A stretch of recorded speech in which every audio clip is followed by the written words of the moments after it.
online, covering the Treasure Coast. Get connected with the Get Up and Go Show. And now here's Bonnie.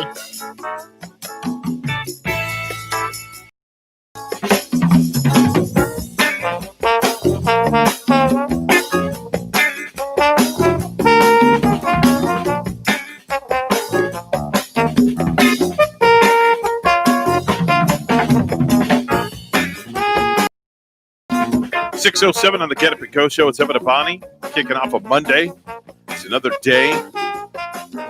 4 more to go, and the weekend's finally here, right, Bonnie? 4th of July weekend will be here, yes. That's the way to look at it. I'm not looking at it, though, as a 4th of July weekend because all fireworks are canceled, except for one that I saw. They're having a drive-in fireworks down in West Palm Beach in Wellington. Well, that's kind of cool, isn't it? Yeah, it is. To have some sort of fireworks going on. 2 locations. So that's pretty cool, but everything else pretty much canceled. So I guess the fireworks stands that are popping up everywhere are going to be doing a booming business. I believe so. I think because of this, Evan, more and more people will probably be lighting off the firecrackers in their backyards. Yeah, but just be careful, and also mind that you could possibly have neighbors that have animals, and dogs and cats and animals do not take fireworks very well. I know, and many places, I'm sure the fireworks are being lit off early, much earlier now, and those animals are getting scared much faster. On my Facebook page, I saw my classmate up in Wisconsin, and she had a picture of her dog. Actually, it was a video of her dog just laying on the floor. Little doggie's got a little gray face already, like a black lab. He's like getting kind of old and gray with a gray face. And he's just kind of like laying on the floor, looking up from the fireworks going up off that way out. Yeah, it's definitely, going to be a very interesting week.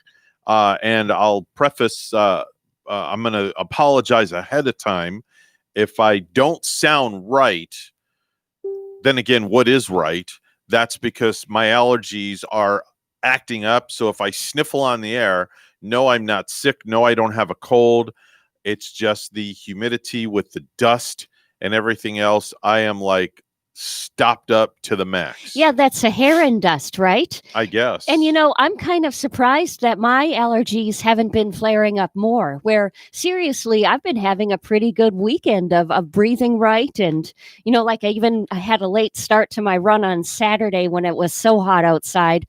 I was out there at 9:00 doing some running and some sit-ups, and the dust hasn't been bothering me, fortunately. That's a good thing. I know, and it's a surprising thing because it seems like I just suffer with the allergies all year round. How was your weekend, Bonnie? The weekend was very good. Nice weather yesterday. Oh, my goodness. Of course, the humidity, being high.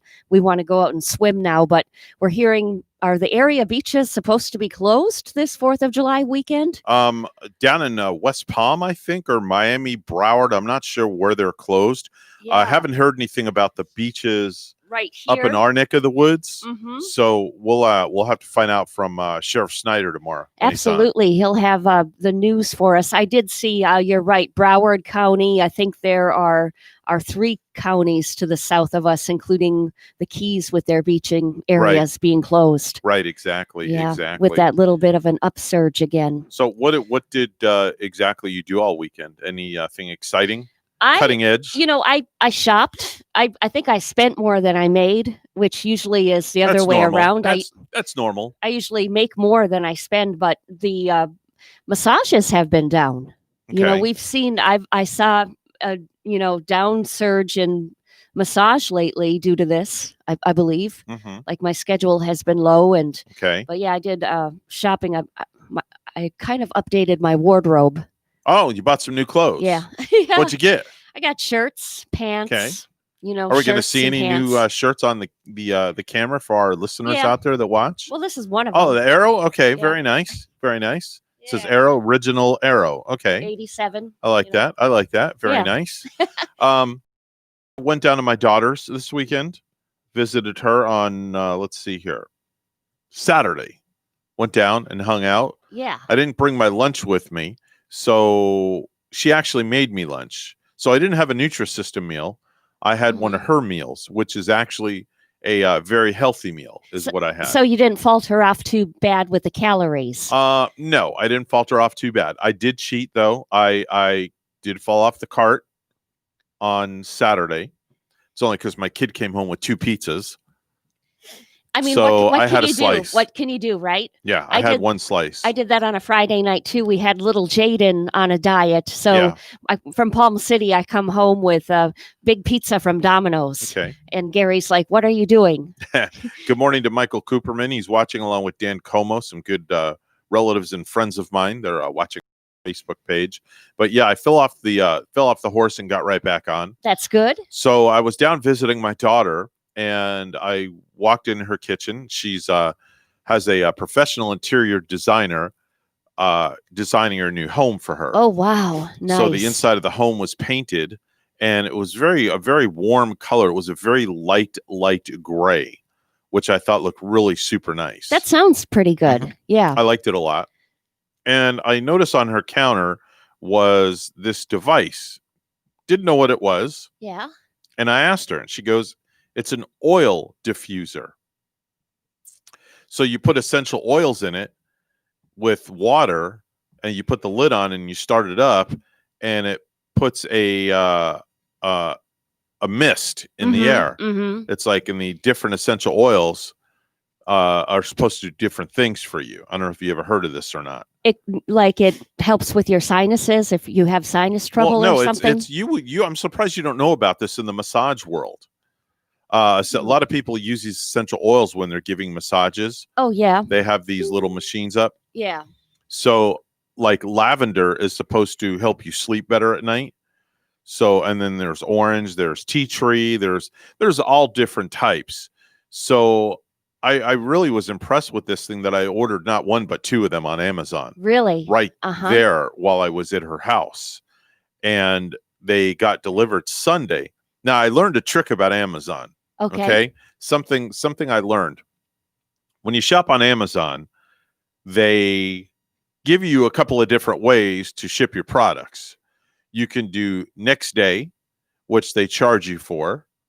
It's a little pricey. How pricey is it? Like how much more can it be? I knew you were going to ask that. Maybe about 10 Probably $10, $12 $10, for next $12 day. more. Okay. Yeah. Or you can do express or standard, or if you have Prime, you get free shipping. Yeah. You get free express or whatever it is. So I chose the free shipping. Okay. Or the least expensive shipping. Yeah. Well, my item got to me the next day, and I didn't have to pay the upcharge. Well, that's so they nice. try to get you to spend money on the expedited shipping or the shipping to get it to you quicker when it comes to you quickly anyway. And you really, that would have been an unnecessary. Would have been an payment. unnecessary. Now imagine if you do that for you buy 10 items and you're paying like $12 per item every time you go to Amazon to get it the next day. That's like $120 that you can save. Yeah. That's a big savings right there. So like if you bought like 8, maybe 10 items on Amazon, they would charge you that shipping for each item. Yeah, they would. Couldn't you get it all like in one shipment when you do your you one could. sale? And You could, but it's going to cost you more. okay. Yeah. It'll cost you more anyway because of the units that you're buying, the Yeah. number of units. Yeah. I see. I'm trying to find it here, what I bought. I'm going to bring up my Amazon so I can show it to you. I'll tell you exactly what it's called. It's a very, very cool item. Now I know Gary has Amazon and he orders quite often, but I'm pretty sure he has Prime. Yeah. He gets the Prime. So it's aromatherapy diffuser and essential. Hold on.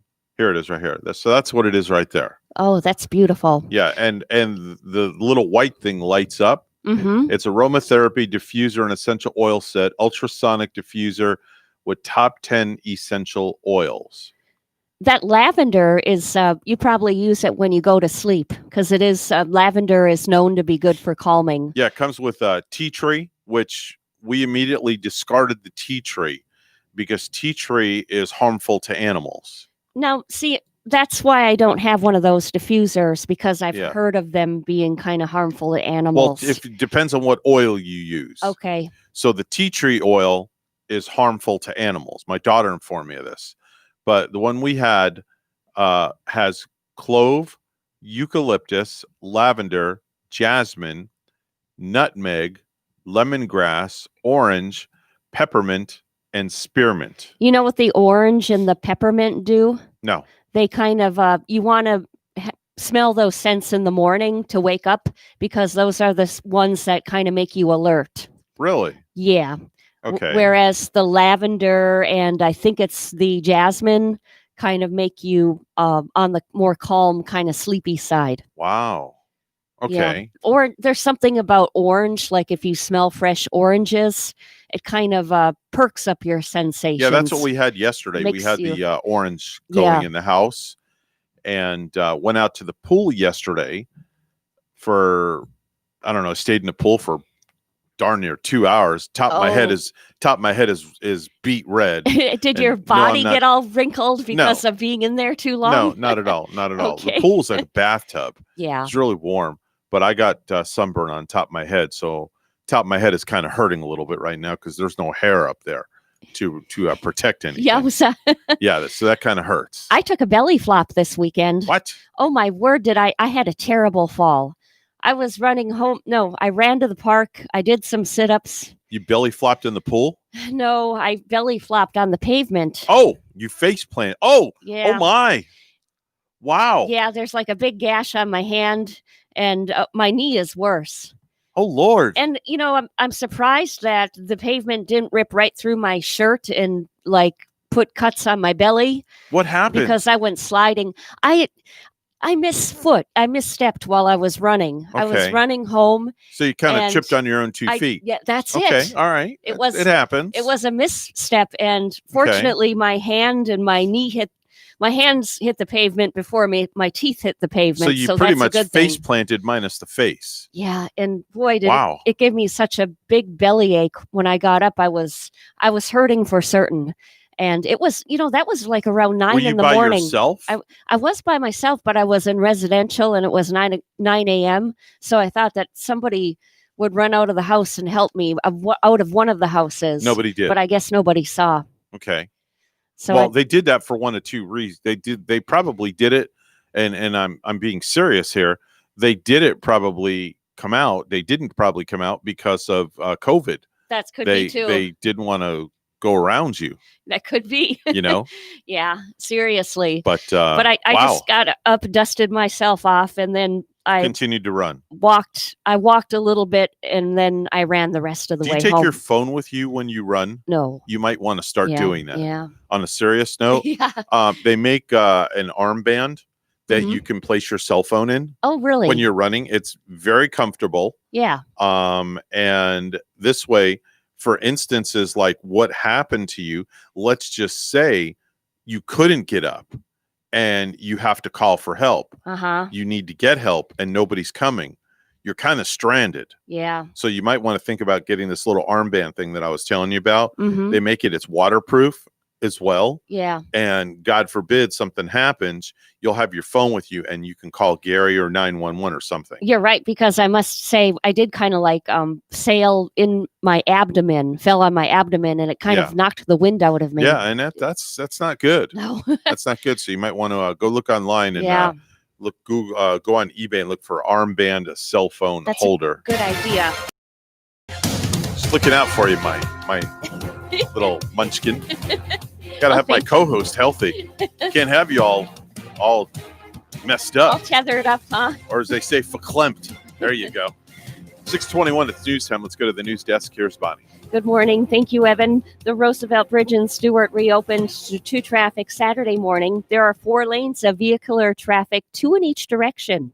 And the Florida Department of Transportation has placed a 5-ton weight restriction for all vehicular traffic crossing the bridge, which was shut down earlier this month after chunks of concrete fell from the underside. Law enforcement is monitoring both ends of the bridge. Florida East Coast Railway trains that pass under the bridge to resume their normal speeds now that the temporary bridge support is complete. The FDOT said emergency service vehicles, including ambulances and fire trucks, will be permitted on the bridge. Sport utility vehicles, pickup trucks, and private vehicles towing single or double axle trailers will also be permitted. Construction has started on the widening of Dixie Highway under the bridge. The project is expected to be completed in 1 week, weather permitting, and includes the removal of existing curbs and sidewalks to reconfigure the highway. Bars in Florida are now prohibited from allowing customers to drink inside after the Department of Business and Professional Regulation issued an order citing a spike in COVID-19 cases as the reason. To-go drinks are still allowed to be served by bars, and so is drinking inside restaurants where food makes up the majority of sales. WPTV's Derek Lowe has the story. At the Vine and Barley in downtown Stuart are worried that customers, instead of ordering beers to go, will simply walk across the street to be able to sit down and drink. Not good news at all. We finally started getting back to normal following the guidelines, and then 11 o'clock this morning, the rug gets pulled out from underneath us and feels like they're just wishing us the best of luck. The Vine and Barley in downtown Stuart is just one of several across the state of Florida being forced to stop allowing drinking on site.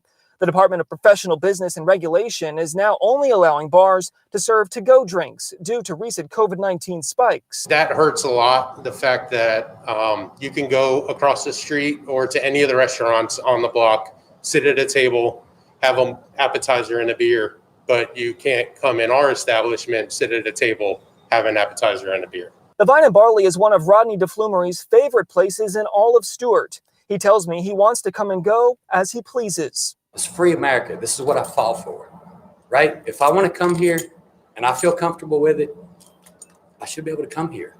If you're not comfortable with it, you should not come here. Eric says the closure of the Roosevelt Bridge has already severely impacted business, but that he's doing his best to remain optimistic. It's hard when we're following all the guidelines that are given out to reopen, and then a couple of bad apples don't care, and it's hurting all of us because they don't want to follow the rules. Eric tells us tonight that he has not at this time considered closing the Vine and Barley Bar altogether to avoid any operating cost. He says he's waiting to see how business goes and if that order to stop drinking inside changes anytime soon. Reporting in downtown Stuart, I'm Derek Lowe, WPTV. More than 8,500 new cases of the coronavirus bring Florida's total to more than 141,000. The death toll is at 3,419 after another 29 fatalities reported yesterday. Governor Ron DeSantis says one age group is driving the increase in coronavirus cases. If you look at that 25 to 34 age group, that is now by far the leading age group for positive tests in the state of Florida. The governor made his comments yesterday in Pensacola. DeSantis urged younger folks to think about who they're around. Lastly, Florida Governor Ron DeSantis said Sunday that the state is in good shape in its efforts to prevent the spread of the coronavirus.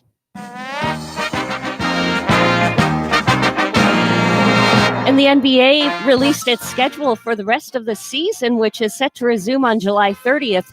Also, players will reportedly be allowed to wear a social justice message on the back of their jerseys instead of their last name.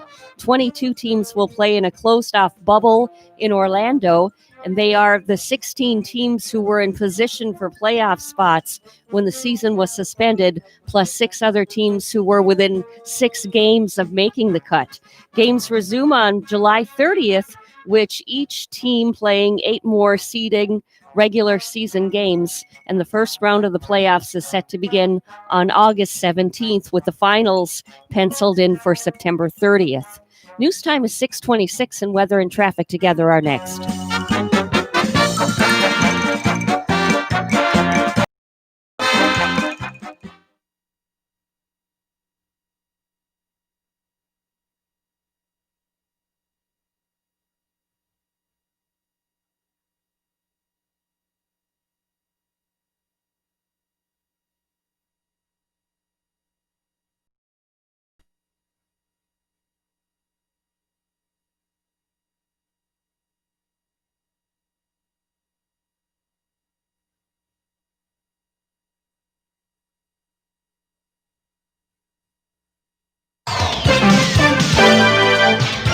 6:27 the time on the Get Up and Go show with Evan and Bonnie on a Monday.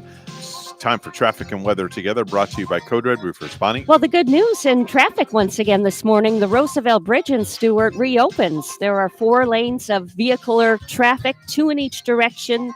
You're getting through there this morning. Otherwise, no accidents to report, no slowdowns. There's your latest look at traffic. In Stewart, 78, and here is more on our forecast at WPTV. This morning here on the Treasure Coast, very warm and humid with mostly sunny, hazy skies in late southeast. This afternoon, hot and humid with near record highs. Temperatures will reach the low to mid 90s with the heat index between 102 and 106 degrees. Mostly to partly sunny. A few pop-up strong thunderstorms are possible this afternoon and light southeasterly winds. I'm WPTV First Alert meteorologist Glenn Glazer on WSTU AM 1450, Martin County's Heritage Station.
If you have a suggestion for the show, we would love to hear from you. Send us an email to WSTUmorningshow@gmail.com. Now let's get back to the Get Up and Go show. Here's Evan and Bonnie.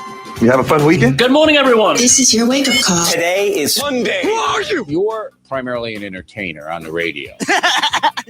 Is it? I'm sorry. I mean, oh man, nobody thinks that's funny? Well, I'm something of a famous radio person. We have asked your local announcer to entertain you. Not as easy as it sounds. Well, perhaps I could give it the old college try. Okay, great. Have a good show. Somewhat of a famous radio announcer. That's what the man said. Yeah. That's what the announcer said. Is that what you are? A famous radio announcer? Somewhat of a famous radio announcer. Somewhat, maybe. Somewhat. You're a legend in your own mind. Yeah, right? Outstanding in your own field. I'm a scarecrow. No, you're not. I'm outstanding in my own field. No, you're not. Not at all. Not at all. If you're just tuning in, welcome in. It's a Monday edition of the Get Up and Go show with Evan and Bonnie. If you haven't figured out by now, we are fixated on your radio dial at AM 1450. Call letters WSTU. We're also known as the Get Up and Go show, right? Yeah, and is your Get Up and Go good this morning? Has it arrived, Evan? It's arrived bodily wise, but nasal wise, it has not arrived. Oh, that is just too bad. Yeah. I know many people suffering with the allergies right now. Yeah, I am so stuffed up. It's worse than a toilet with 2 rolls of toilet paper down the drain. Usually I have allergy medicine, and I have nothing even to give this morning. I can't even take, I don't take, no disrespect, I don't take other drugs from other people. Oh, I see. Not even if it was like one single Benadryl? No. Really? No, that's just me. That little just a pink and white it's a phobia pill. thing. Okay. For all I know, it could be a blue pill dyed pink. And then I have a little bit of an issue for the next couple of hours. Yeah, I guess so. Yeah, don't want to be taking one of those. Definitely. It's time for viral videos.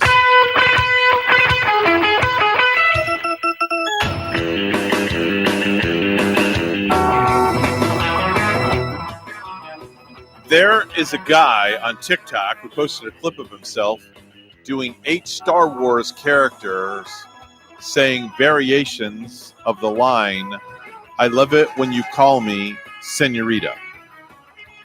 The 8 characters are Obi-Wan, Kenobi, Anakin, Skywalker, Darth Maul, Lando I can't even say that one, Kylo Ren, Han Solo, Sheev, Palpatine, and Willof Tarkin. I'm glad that he does Han Solo, but he doesn't do Chewbacca, and I just love Chewbacca. That's pretty good, Evan. How's that one? Yeah, that's actually kind of soothing. Do you like that? You want me to do it again? Yeah, that was a good, great soothing sound. Thank you. I love it. If you ever You're need to welcome. be soothed, just call me on the cell phone. I'll you.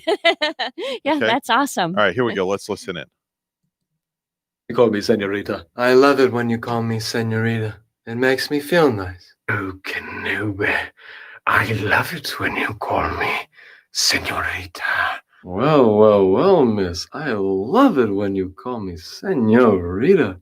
I love it when you call me Senorita. It's a fitting title, don't you think? I happen to like it when you call me Senorita. Is that a problem? I love it when you call me Senorita. You and your pathetic rebellion will soon find that I prefer the term Senorita. Can I add my 2 cents in there? Yeah. Bonnie, I love it when you call me a senorita. How was that one? I think you did it better than he did. That was I my love Julio it. Iglesias voice. That was good. Yes. And he might be like a little actor in the making. Yeah. I wonder if anybody, like if he has any agents seeing this video and like calling him and going to invite him out now to Hollywood. Could tell you, but I thought the guy was pretty good. Yeah, he's pretty You know, talented. If you're a Star Wars buff and you want to give us your 2 cents, you can always call us up, 220-9788. We'd love to know your thoughts on that one. A jogger in New Zealand needed to go to the number 2. So he squatted down next to a dumpster behind a store, but the store's owner came out and caught him in the act and then made him clean up the mess with his bare hands. Oh my goodness. The store security camera filmed the whole entire thing. Here's the audio. Get me, boy! Yeah, dog! Yeah, man! Oh, no, you just missed the best thing ever, fam. Oh, my. I need a translator for that one because I couldn't understand what the heck they were saying. I don't, but I get the synopsis of what he and that store owner were going through. And, like if you owned a store, if you owned a business and somebody was doing that at your place of business, would you not find that a little bit distasteful and disgraceful? Yeah.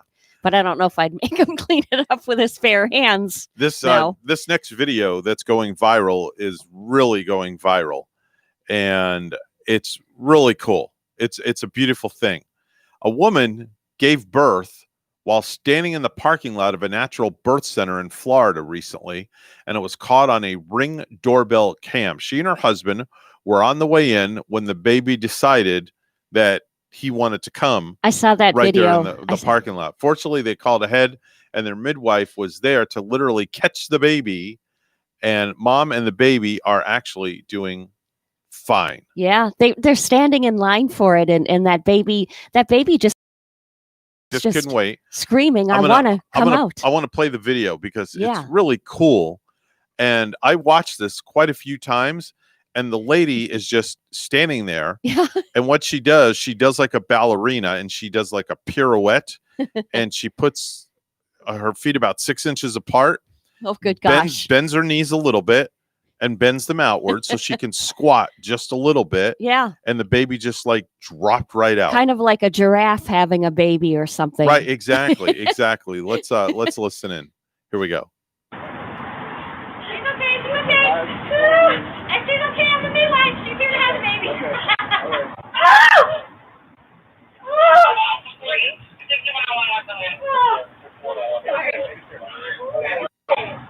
The police are standing there just watching. All right. No, she's here to have a baby. She's just going to make him You can hear the baby in the background. Baby drops out.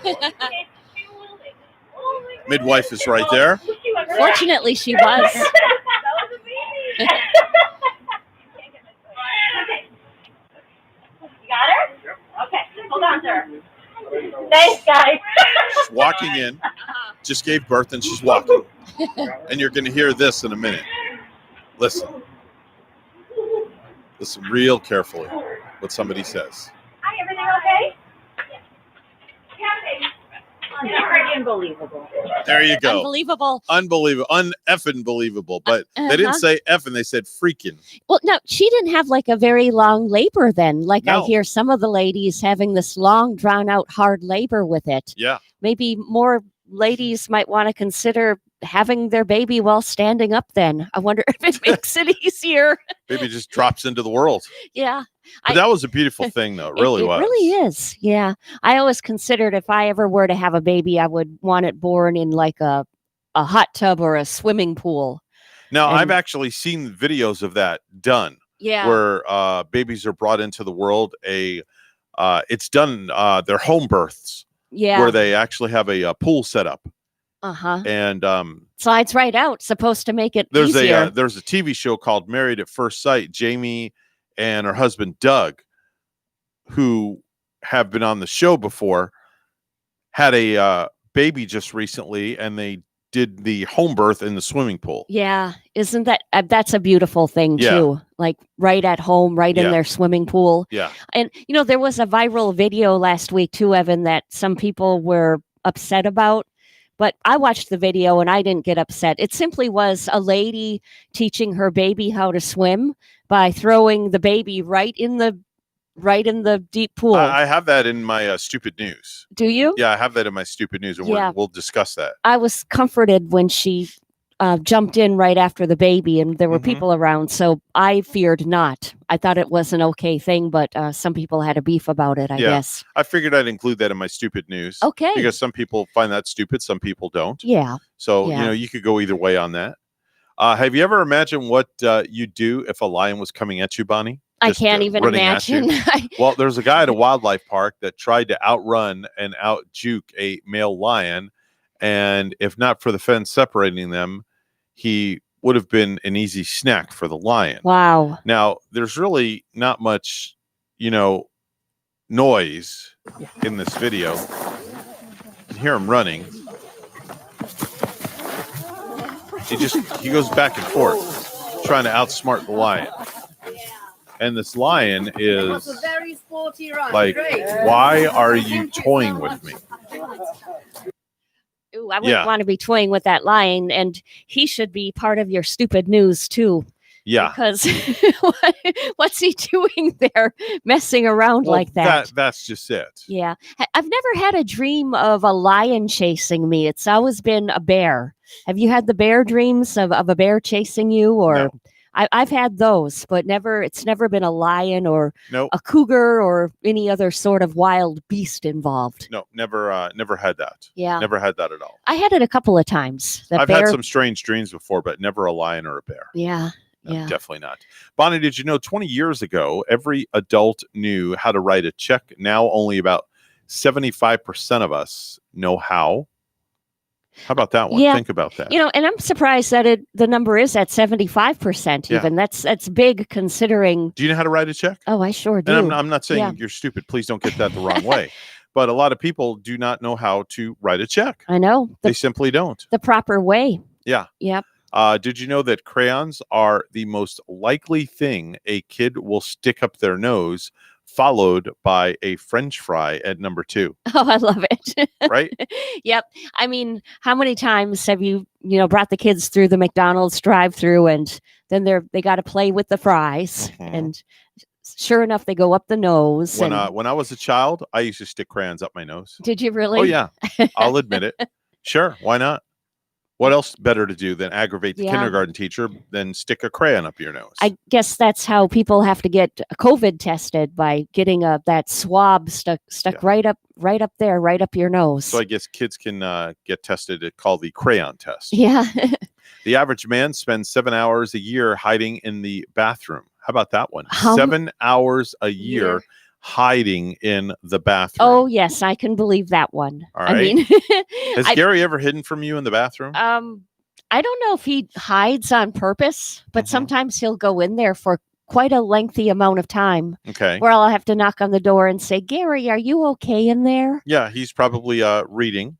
Yeah. You know, he's in his office. Yeah, that's what he calls it. I take my phone in there when I go, and before you know it, an hour goes by. Do you like read the news while you're in there and I catch read- up on the worldly events? I read everything. Yeah. I read everything. All the crappy events around the world. No pun intended.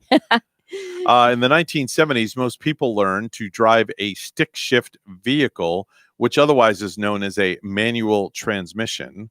But today, only about 20% of the people do. I do not know how to drive a stick shift. It's very I'll easy. admit. It's very easy. It just takes a little foot coordination. Yeah.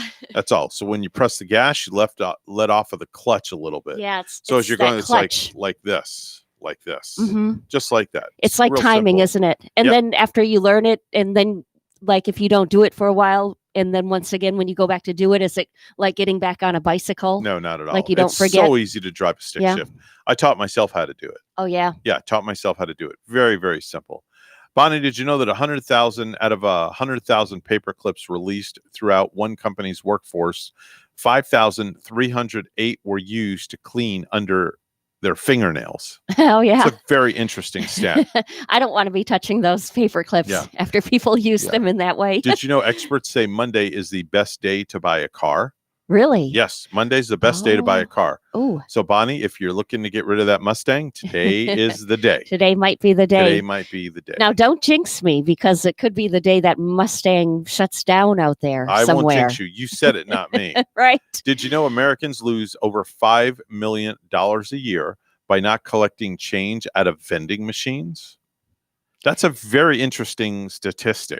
You know, that held true with me one year, Evan, because I used to deliver papers in the Wausau, Wisconsin area. Uh-huh. I delivered the Milwaukee Sentinel in the morning. And every morning I would wrap up a bundle of 7 papers to lay outside the door of the Mint Cafe in downtown Wausau. Right. Did not know that they had been putting the papers inside in a vending machine where I could collect the money. Really? Yeah. So I had been doing this for the longest time. And then my boss at the Milwaukee Sentinel said, you know, let's go down there, open up that machine, count the quarters. I had like $300 Good for you. waiting there for me. Good for you. And I had not known that that money was in there being collected for me. Good for you. Did you know the automobile is a huge expense in our lives, and yet 95% of the time it goes unused? Yeah. Yeah. Very interesting fact. The there. automobile? The automobile is a huge expense in our lives. And it goes But yet unused. 95% of the time it goes unused. So it just kind of stays parked. Oh, But yeah. you don't use it that much. Yeah. And lastly, did you know in about 22% of marriages in the United States, the wife makes more money than the husband? In 95%? In about 22% of marriages. Oh, 22%. 22%. Yes, 22% of marriages. Okay. The wife makes more money than the husband. Yep. I can probably believe that one too. Wow. So I won't ask between you and Gary who makes more because the both of you do the same thing. And I'm not going to divulge whether Rachel or I, where'd my mouse go? There it is. I guess I'll put some cheese on the floor and I'll find it. But between Rachel and I, I'm not going to divulge who makes more. Uh-huh. So, you know, it just depends Yeah. on what week it is. Sometimes she'll make more than me. Sometimes I'll make more than her. As long as you're, you know, bringing the amount to the table each and every time and being fair to one another. Oh, yeah. And then, you know, you get married and you have that, you got to share that cookie jar. Yeah. And you can't have Oh, one no, my hand. cookies are my cookies. Your cookies Don't are in touch your the cookie cookies in my jar. cookie jar. Yeah, you mess with my cookies, we're going to have a conversation. 6:46 news time once again. Let's go to the news desk where Bonnie's standing by. Good morning, Bonnie. Good morning, Evan. The Roosevelt Bridge in Stewart reopened to traffic Saturday morning. There are 4 lanes of vehicular traffic, 2 in each direction. The Florida Department of Transportation has placed a 5-ton weight restriction for all vehicular traffic crossing the bridge, which was shut down earlier this month after chunks of concrete fell from the underside. Law enforcement is monitoring both ends of the bridge. Florida East Coast Railway trains that pass under the bridge are able to resume their normal speeds now that the temporary bridge support is complete. The FDOT said emergency vehicles, service vehicles, including ambulances and fire trucks, will be permitted on the bridge. Sport utility vehicles, pickup trucks, and private vehicles towing single or double axle trailers will also be permitted. Construction has started on the widening of Dixie Highway under the bridge. The project is expected to be completed in 1 week, weather permitting, and includes the removal of existing curbs and sidewalks to reconfigure the highway. The coronavirus continues to surge in Florida with another 8,500 COVID-19 cases on Sunday after a record nearly 9,600 Saturday. Governor Ron DeSantis says younger people get more of the cases than spread them. One vector that we've seen throughout this is the home, because those are the people that you're in close, sustained contact with. DeSantis says the state had to shut down bars to on-site drinking because noncompliance became so widespread. People came together in Port St. Lucie on Saturday to start a conversation about racism. WPTV's John Shaman explains. Coming together in Port St. Lucie today to start a conversation about racism. The event taking place on the grounds of the Lighthouse Chapel, a gathering of different churches, denominations, and cultures addressing the topic, not just in our society, but also in our churches. Organizers said they feel a sense of responsibility to bring these topics into the church because they say that many people want to be part of the conversation.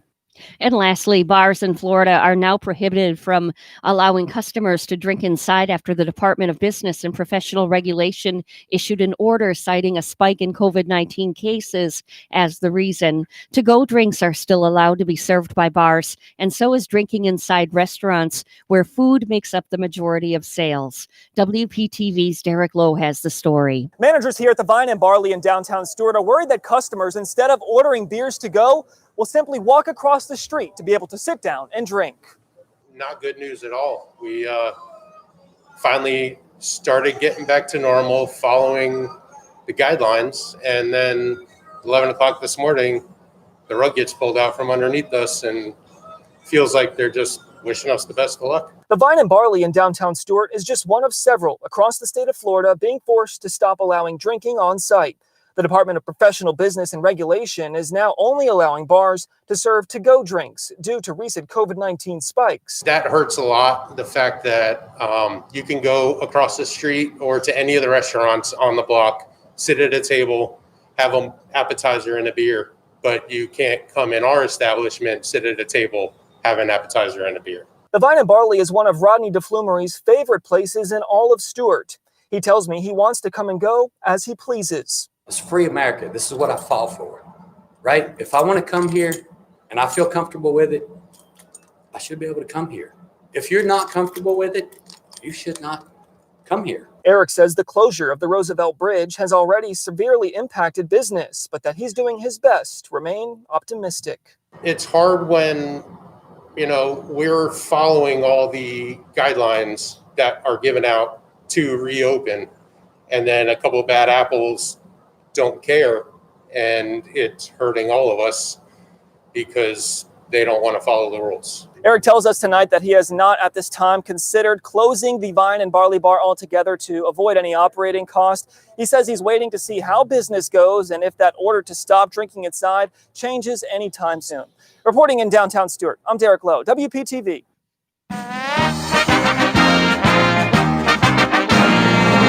The New England Patriots are replacing Tom Brady with Cam Newton.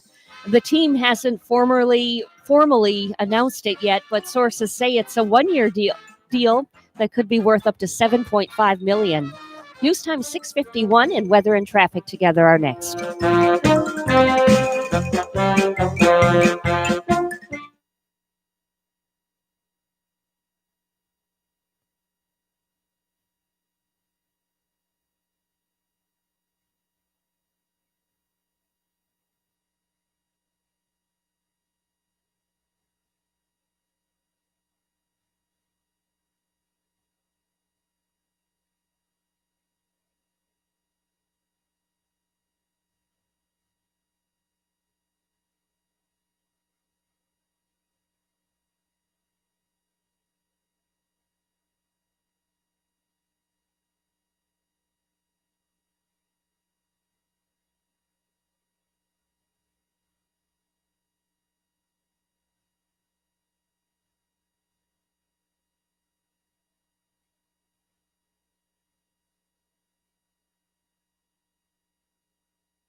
6:52 on the Get Up and Go show with Evan and Bonnie. On Day edition. Let's go to Bonnie to check traffic and weather together. All brought to you by Code Red Roofers. Bonnie? Well, on I-95 northbound in Port St. Lucie this morning, mile marker 121, there's some metal debris in the left lane, so use caution there. This is a little bit north of Crosstown Parkway. Otherwise, we don't have any accidents to report.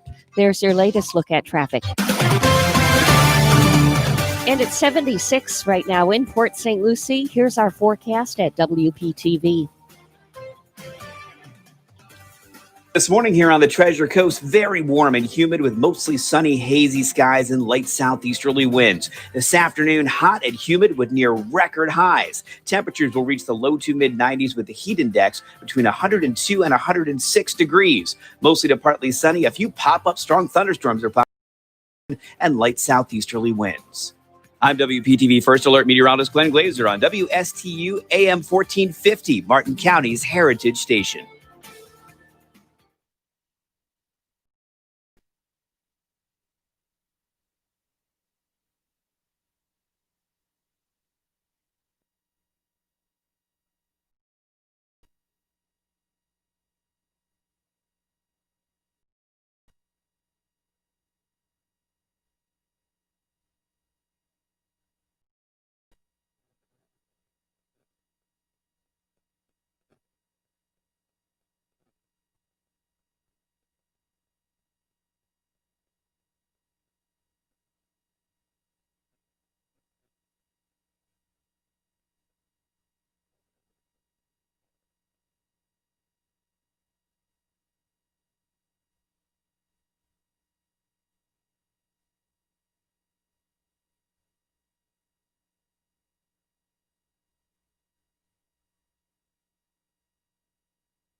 Let's get back to the Get Up and Go show. Here's Evan and Bonnie. After months of quarantine due to the COVID-19 pandemic, New York City has begun a phased reopening. Phase 1. Pickpockets, flashers, and petty thieves have been given the green light to return to work. Phase 2. Calls for the return of car thieves, violent felons, and prostitutes. Phase 3. Following that, Phase 3 will expand restrictions to include the return of ticket scalpers, vandals, and turnstile jumpers. And Phase 4. As proof that life in the Big Apple has finally returned to normal, Phase 4 will authorize the return of insider trading, embezzlers, and identity thieves. So as we make our slow but steady return to life as we know it, hang in there, America. We're almost home. A message from the Bureau of Dear God, is this almost over? Yeah, definitely so. Yeah. That kind of sounds appropriate, though. It's just been quite a year so far, hasn't it? Yeah, can we just restart 2020 I again? know, right? You know, who would have ever thought that this would ever happen to this country, lo no less the world? I mean, a world pandemic. Yeah. I never would have ever fathomed this. What's really freaky is like when we saw it in movies already, like the movies prior to the events. Yeah. You know, when they came up with movie themes about it, and and then you're just like, wow, this can really happen. And I was even watching an episode. You're gonna laugh at this, but I was watching an episode of Little House on the Prairie the other night, and in that little town of Walnuts Grove, Walton Grove. Okay. Or whatever you want to call it. Whatever the How about town. just little town? That little town. Yeah. Yeah. There was a virus that came about, and Michael Landon had to get off his horse and stay away from his wife and the girls, and said he couldn't come home because he had come into contact with someone who had the virus. So, I mean, it's just like you watch it on TV. It makes for like some situations where it's just TV and in movies, but then when it really happens in real life and like it did, you're just like, wow. It's kind of like if you could go back and talk to yourself at the very first start of the year, your old self as compared to yourself now, not knowing that events like this would happen. Crazy world we live in right now. It's just very unusual, very strange. I would not want to bring up a child in today's society right now with everything that's going on, because how do you explain to a 5 or 6 year old why they can't go outside and play, or something like that? It's just very, very different. Very different. We're WSTU Stewart. We're Martin County's Heritage Station. The news is coming up next, and then we'll have hour number 2 of the Get Up and Go show. Don't touch the dial. Don't go anywhere. We've got more fun and games and all that stuff coming up with Evan and Bonnie right after this.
online, covering the Treasure Coast.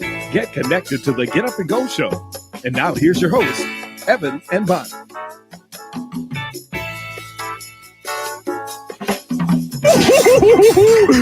Guess who's here? I must be dreaming. It does take a special kind of person to do this job, you know. Takes a very special kind of person to do this job, Bonnie. Takes a special kind of people to wake up as early as we do, Yeah, especially me. especially on a Monday morning. Yeah, after chillaxing all day Sunday in the pool, Oh boy, that got a sounds. sunburn on my head. Are you going to go and do some more of that this afternoon? Nope.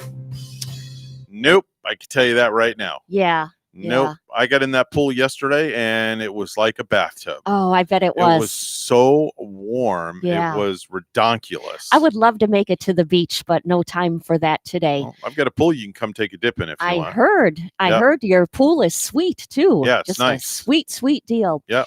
The last time I was out to the beach, there were people. I kind of laugh at that because I'm kind of used to jumping into very cold waters. Mhm. Seriously, ice cold waters like rivers up north. And there were people at the beach the last time I was there complaining that the water was cold. Yeah. Yeah. That's my pool right there. Oh, that is beautiful. That's the Yeah. camera facing my pool. Yeah, that's sweet. What direction are you facing That's right facing there? west. Uh-huh. So east is that way. Yep. So I have a west exposure. So you can see the sunset Yeah. in your pool. Yep. And the sunrise to the east. Mhm. Yep. Yep. That's just like a beautiful setting. That's like living in Key West, Evan. Well, not really, because I don't have a private bartender making frozen pina coladas That'll be the out by next the pool. That should be like the next venue. No. Yeah. The sunsets are, when I think about it, the last time I was in Key West, some of those sunsets you see down there are the most beautiful that you're going to see in Yeah, you Florida. go down to I think. Mallory Square. When Yeah. the sun is setting, you have all the performers down there. Oh, yeah. that's- Definitely so. Time for birthdays, anniversaries back in the day.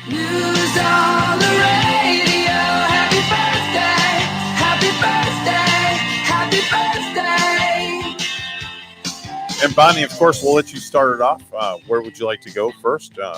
Who do you have you want to wish happy birthday? I guess I'll wish Any a friends? happy birthday to Rachel because, You're just going to jump right on the bandwagon. yeah, how many days is it now until her birthday coming? Let's see. We're today, getting closer. Today is the 29th.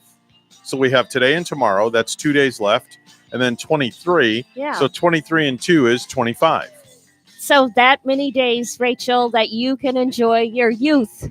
25 until 45. Yep. How about that one? Yeah. 5.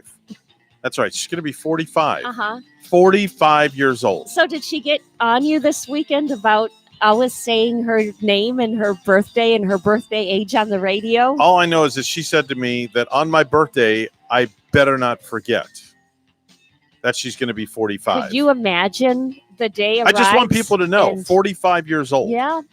Yeah. Yep. 45. It will arrive 45. before you know it. Yeah, 45, and that's no jive. There you go. Yeah. That's the Yeah. way it works. But no, I don't have anyone else to wish a happy birthday today. Okay. Well, I'll wish my wife a happy 45th birthday, Okay. Very good. without a doubt. We have some celebrities celebrating. Yeah. My wife, 45th birthday. Yeah. Yeah. Yeah. Celebrity. All right. Yeah.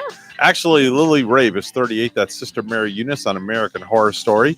Katherine Jenkins is 40. That's the Welsh singer who finished second on Dancing with the Stars. Nicole Scherzinger is 42. That's the Pussycat Dolls lead singer. Brett McKenzie is 44. That's Flight of the Conchords. Melora Hardin is 53. That's Jan on The Office. Maria Conchita Alonso is 63. That's the LAPD detective Leona Cantrell in Predator 2. Colin Hay is 67. Men at Work singer. Down Under. Who Can It Be Now? Overkill. And It's a Mistake. I met Colin Hay. Did you? Where? Yeah, at the radio station right over the bridge, the music radio station I used to be at. No, that was the Coast. Yes. Colin Hay came to town and I interviewed him at something. It was like 2:45 in the afternoon. Were you starstruck? 15 minutes before getting off the air. Yeah, I was a little nervous. I mean, Why? He's just a normal I guy grew- like you and, like me. I just think he's such a terrific artist completely. And right. like the videos that I grew up with, watching him in Down Under and Who Can It Be Now, Overkill. And believe Okay. it, he has like 13 solo albums. Oh, okay. He is such a true artist. All right. And you know what's funny about it, Evan? I was complaining because You complain? I was complaining because I thought he wasn't like paying attention to the interview, and I thought like his eyes might be looking all over the place. Mhm. And years later, I was telling it to Gary, and Gary goes, "You didn't know he has a glass eye?" Wow. So that's why his eyes were looking like they were, kind of traveling all over the place, and Okay. that's why I thought he wasn't paying attention. Okay. But yeah. Dan Deerdoff is 71. That's the former Monday Night Football announcer and offensive lineman for the St. Louis Cardinals. Fred Grandy is 72. That's Gopher on the Love Boat. I used to love that show. Yeah, Love Yeah. Boat. Great show. Once in a while, I like to look it up on YouTube and watch some reruns. There you go. Just to see who was on there. There and, you go. And to see what these famous people looked like a long, long time ago. Ian Pace, 72 years old. That's the Hall of Fame drummer, founding member of Deep Purple. Some of the hits: Hush and Smoke on the Water. Mm-hmm. Great songs. Mhm. Richard Lewis, 73. That's Larry's Bud on Curb Your Enthusiasm. Gary Busey is 76 years old. Today is National Camera Day. How about that one? National Camera Day. Yes, National Camera Yeah. Day. Do you ever see people still using cameras? Yeah. Yeah. I have Nikon D7100s. Those are digital cameras. Yeah. People It's a use them camera. still in weddings and Oh, yeah. whatnot. You have to. How do you expect to get all those great pictures? Yeah. I'm sure like you can't like take your cell phone and No. photo shoot a wedding. If I hired a photographer and he brought his cell phone to shoot my wedding, Yeah. I'd be really ticked off. I'm sure it's happened though before. I'm sure it has. I don't know. I don't know. Also, another day, it's National Hug Day. It's a hug holiday. So obviously, we're not hugging anybody No. because of Corona, yeah. because of COVID. Are we ever going to be able to hug anybody again? Air hug. Yeah. My friend up north said that the family wants to even have like a family reunion this summer. And she's really hoping it's going to be postponed because, people have to fly in and come from out of state. And sometimes at family reunions, you want to hug your family, Yeah, right? definitely. So there could be no hugging there. Bonnie, do you know what happened 1,952 years ago today in 68 AD? AD. Yeah, AD. Was there Do you know what happened? kind of the holy, I'm going to say it You're on was the right track. The holy, I'm thinking of that song by Saxon. Do you remember a band called Saxon? No, I don't. They sang all about the fighting and the Calvary of the Holy Crusades. Well, I'll tell you that St. Peter the Apostle, the first bishop of the Catholic Church, was crucified by the Roman Emperor Nero, and St. Paul was beheaded. Oh, wow. That happened 1,952 years ago today in 68 AD. Mm-hmm.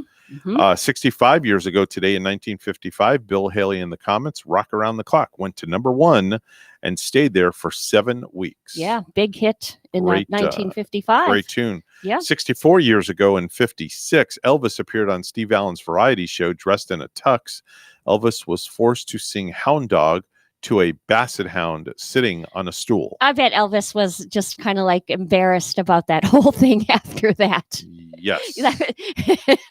I mean, I didn't see the clippings to that, but I wonder if that footage worked with the audience watching at the Yeah. time. 42 years ago today in 1978, Hogan's Hero star Bob Crane was found bludgeoned to death with a camera tripod in Scottsdale, Arizona.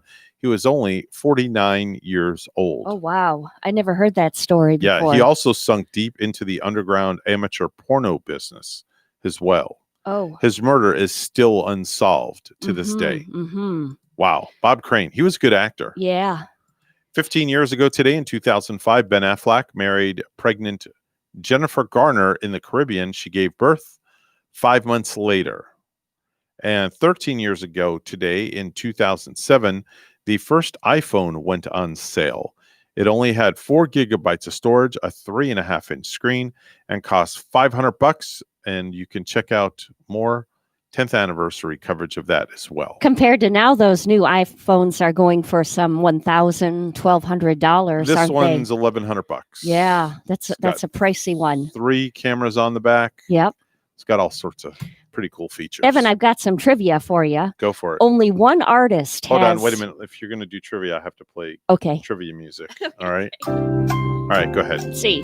Only one artist has had a top 40 album in every decade since the 1960s. Who is the artist? He had I told you it's a he now, so I'll Okay. give you a hint.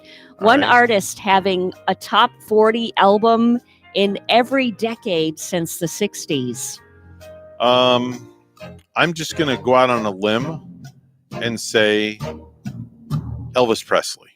That's a very good guess. That's a great guess, actually. Was I right or wrong? Wrong this time, but good All right. guess. The answer is Bob Dylan. Really? Yeah. Wow. Bob Okay. Dylan's Rough and Rowdy Ways debuted at number 2 this week, No kidding. making him the only artist to have that top 40 album in every decade since the 1960s. Okay. His first was the Freewheeling Bob Dylan in 1963. And yeah, his latest album, if you want to check that out, Rough and Rowdy Ways, debuting at number 2 this week with 53,000 copies sold. Wow. I had no idea even that Bob Dylan was still making music. I didn't even know the guy's still alive. Yeah. Yeah. Hello, Loneliness, making music, so to speak. Mm-hmm. Wow. Yeah. That's pretty cool. Hey, so what are your thoughts about the Patriots signing Cam Newton? Cam Newton for the Patriots. Yeah, I think, taking over Brady's yeah, spot. I think it's a pretty good choice. Mhm. You know, he's going to have to kind of play position for that spot. I think there are like 2 other quarterbacks Yeah. that are in position for that. But for Cam, I think it's probably looking good that he'll probably be the lead quarterback when all is said and done. Well, here's my problem I have with this. Okay. $7.5 million for 1 year. For 1 year. 1 year. Yeah. To throw a ball around for 12 Well, games. Yeah. Just. I mean, think about that. $7.5 million. Yeah. Could you just fathom, making that kind of money, that kind of serious ching? Wow. Yeah. He's probably worth it though, I don't know. I Seven mean- and a half mil? It's a lot of Yeah. money, Bonnie. Yeah, it is. It Think is. about it. But I mean, can you imagine the pressure that's going to be laid upon him now to perform? And, the Patriots, not so good last year. And just think if Cam comes in and could turn that team around again. I'm saying Tampa's going to go all the way this year. Oh, yeah. I'm making a bold prediction. Yeah, with the guns. You got the Gronkster. That's you got right. the Braidster. They got a good team. Yeah. But it's not just 2 people don't make a team. You have, I don't know what the limit is. I think 30 guys on the roster, 25 guys. Yeah. I'm not sure, but 11 play on the field. So it's a team effort. So it's going to take the entire team to win a Super Bowl. But I do believe Brady and Gronk will have a big part to do with it. 7:20, it's news time. Let's go to the news desk where Bonnie's standing by. Good morning, Bonnie. Good morning, Evan. The Roosevelt Bridge in Stewart reopened to traffic on Saturday morning, and there are now 4 lanes of vehicular traffic, 2 in each direction. Bars in Florida are now prohibited from allowing customers to drink inside after the Department of Business and Professional Regulation issued an order, citing a spike in COVID-19 cases as the reason. To-go drinks are still allowed to be served by bars, and so is drinking inside restaurants, where food makes up the majority of sales. WPTV's Derek Lowe has the story. At the Vine and Barley in downtown Stewart are worried that customers and to go will simply walk across the street to be able to sit down and drink. Not good news at all. We finally started getting back to normal following the guidelines, and then 11 o'clock this morning, the rug gets pulled out from underneath us and feels like they're just wishing us the best of luck. The Vine and Barley in downtown Stewart is just one of several across the state of Florida being forced on site. The Department of Professional Business and Regulation is now only allowing bars to serve to-go drinks due to recent COVID-19 spikes. That hurts a lot. The fact that you can go across the street or to any of the restaurants on the block, sit at a table, have an appetizer and a beer, but you can't come in our establishment, sit at a table, have an appetizer and a beer. The Vine and Barley is one of Rodney DeFlumery's favorite places in all of Stewart. He tells me he wants to come and go as he pleases. It's free America. This is what I fought for, right? If I want to come here and I feel comfortable with it, I should be able to come here. If you're not comfortable with it, you should not come here. Eric says the closure of the Roosevelt Bridge has already severely impacted business, but that he's doing his best to remain optimistic. It's hard when, we're following all the guidelines that are given out to reopen, and then a couple of bad apples don't care, and it's hurting all of us because they don't want to follow the rules. Eric tells us tonight that he has not at this time considered closing the Vine and Barley Bar altogether to avoid any operating cost. He says he's waiting to see how business goes and if that order to stop drinking inside changes anytime soon. Reporting in downtown Stuart, I'm Derek Lowe, WPTV. People came together in Port St. Lucie on Saturday to start a conversation about racism. WPTV's John Shaman explains. Coming together in Port St. Lucie today to start a conversation about racism. The event taking place on the grounds of the Lighthouse Chapel. Gathering of different churches, denominations, and cultures addressing the topic, not just in our society, but also in our churches. Organizers said they feel a sense of responsibility to bring these topics into the church because they say that many people want to be part of the conversation. And lastly, SpaceX is standing down from Friday's launch attempt. The company says its team needed more time for pre-launch checkouts, so it scrubbed the launch from the Kennedy Space Center. The Falcon 9 rocket is carrying more satellites for the Starlink internet service. A new launch date has not been set. Major League Soccer is confirming some 24 new coronavirus cases. 18 players and 6 staff members have tested positive ahead of the Major League Soccer is Back tournament in Orlando.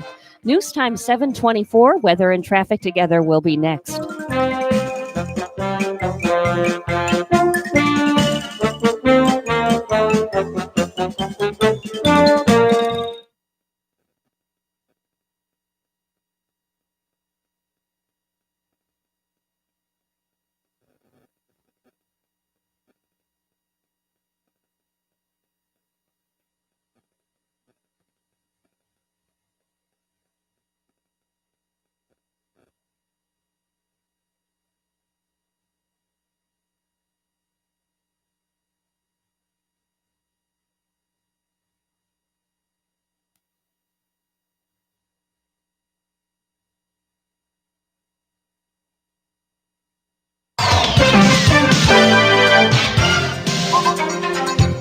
$7:25 the time right now on the Get Up and Go show with Evan and Bonnie. It's time for traffic and weather together. All brought to you by Code Red Roofers. Bonnie? Well, we don't have any traffic accidents, and the really beautiful news of the morning is the Roosevelt Bridge here in Stuart reopened to traffic. So, yes, there are 4 lanes available, 2 in each direction. You're getting through this morning. There's your latest look at traffic. Right now in Stuart, we have 79. Here's our forecast at WPTV. This morning here on the Treasure Coast, very warm and humid with mostly sunny, hazy skies and light southeasterly winds. This afternoon, hot and humid with near record highs. Temperatures will reach the low to mid 90s with the heat index between 102 and 106 degrees. Mostly to partly sunny. A few pop-up strong thunderstorms are possible this afternoon and light southeasterly winds. I'm WPTV First Alert meteorologist Glenn. STU AM 1450, Martin County's Heritage Station.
You're listening to the Get Up and Go Show with Evan and Bonnie on Martin County's Heritage Station, AM 1450 WSTU. Now let's get back to the program with Evan and Bonnie. Never mind what they tell you. Just don't listen to them. All those things you hear about radio. I don't want to listen, but I can't help myself. It's delicious, and I love it. Excuse me.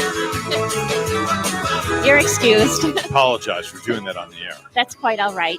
It's one of those mornings. It's Monday. Oh, I know. Yeah. I'm feeling it. It was so delicious, I had to belch. Yeah. Our show, I mean. Not my breakfast.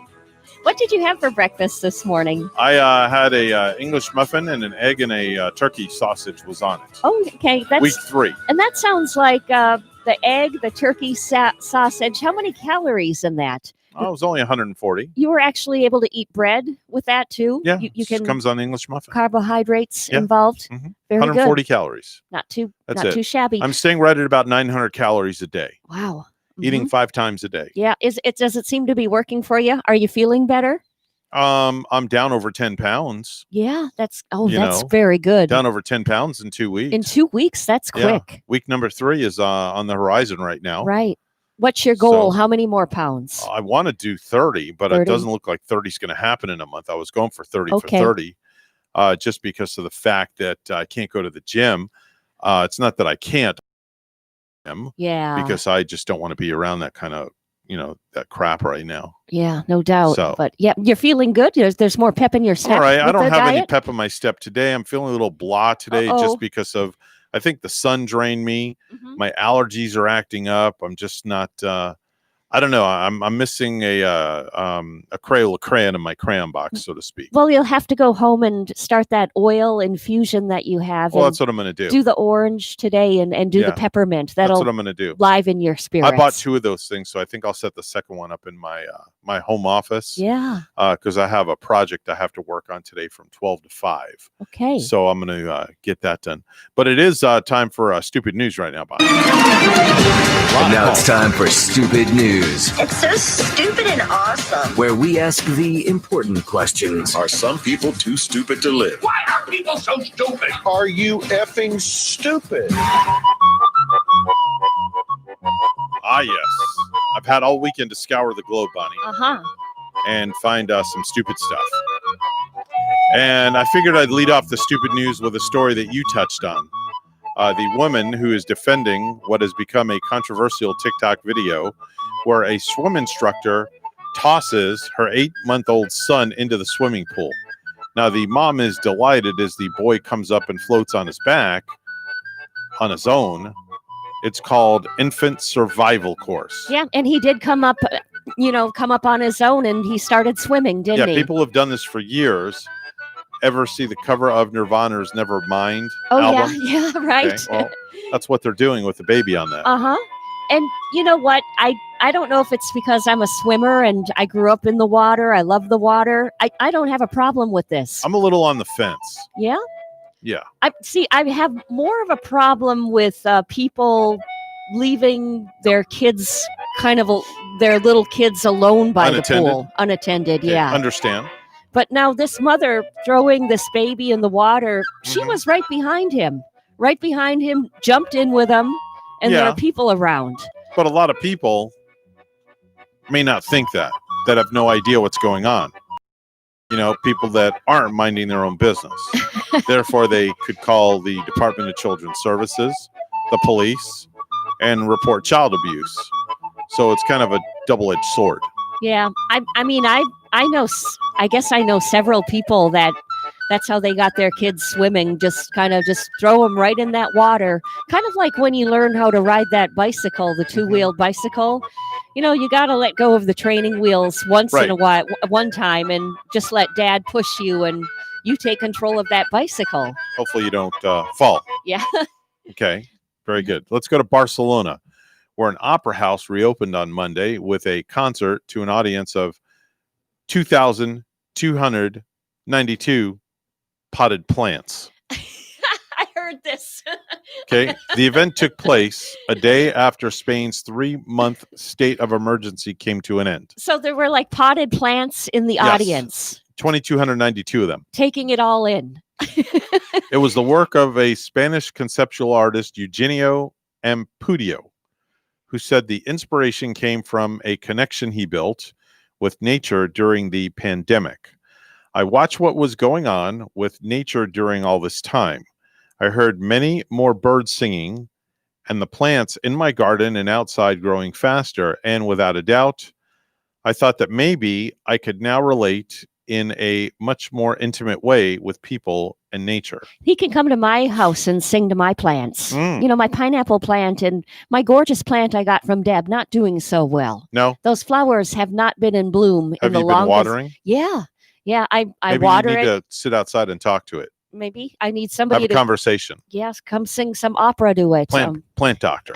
That's right. If anybody knows a good plant doctor, please give us a call, 220-9788. Bonnie has a plant that is dying, possibly might need some CPR, first aid. If you have any idea, please give us a call, 220-9788.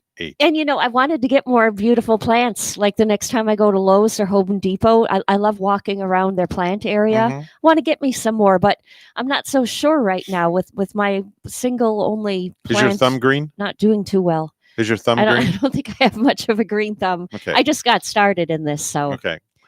Bonnie, do you like to ride a bike? Mhm. Okay. You might find this story interesting.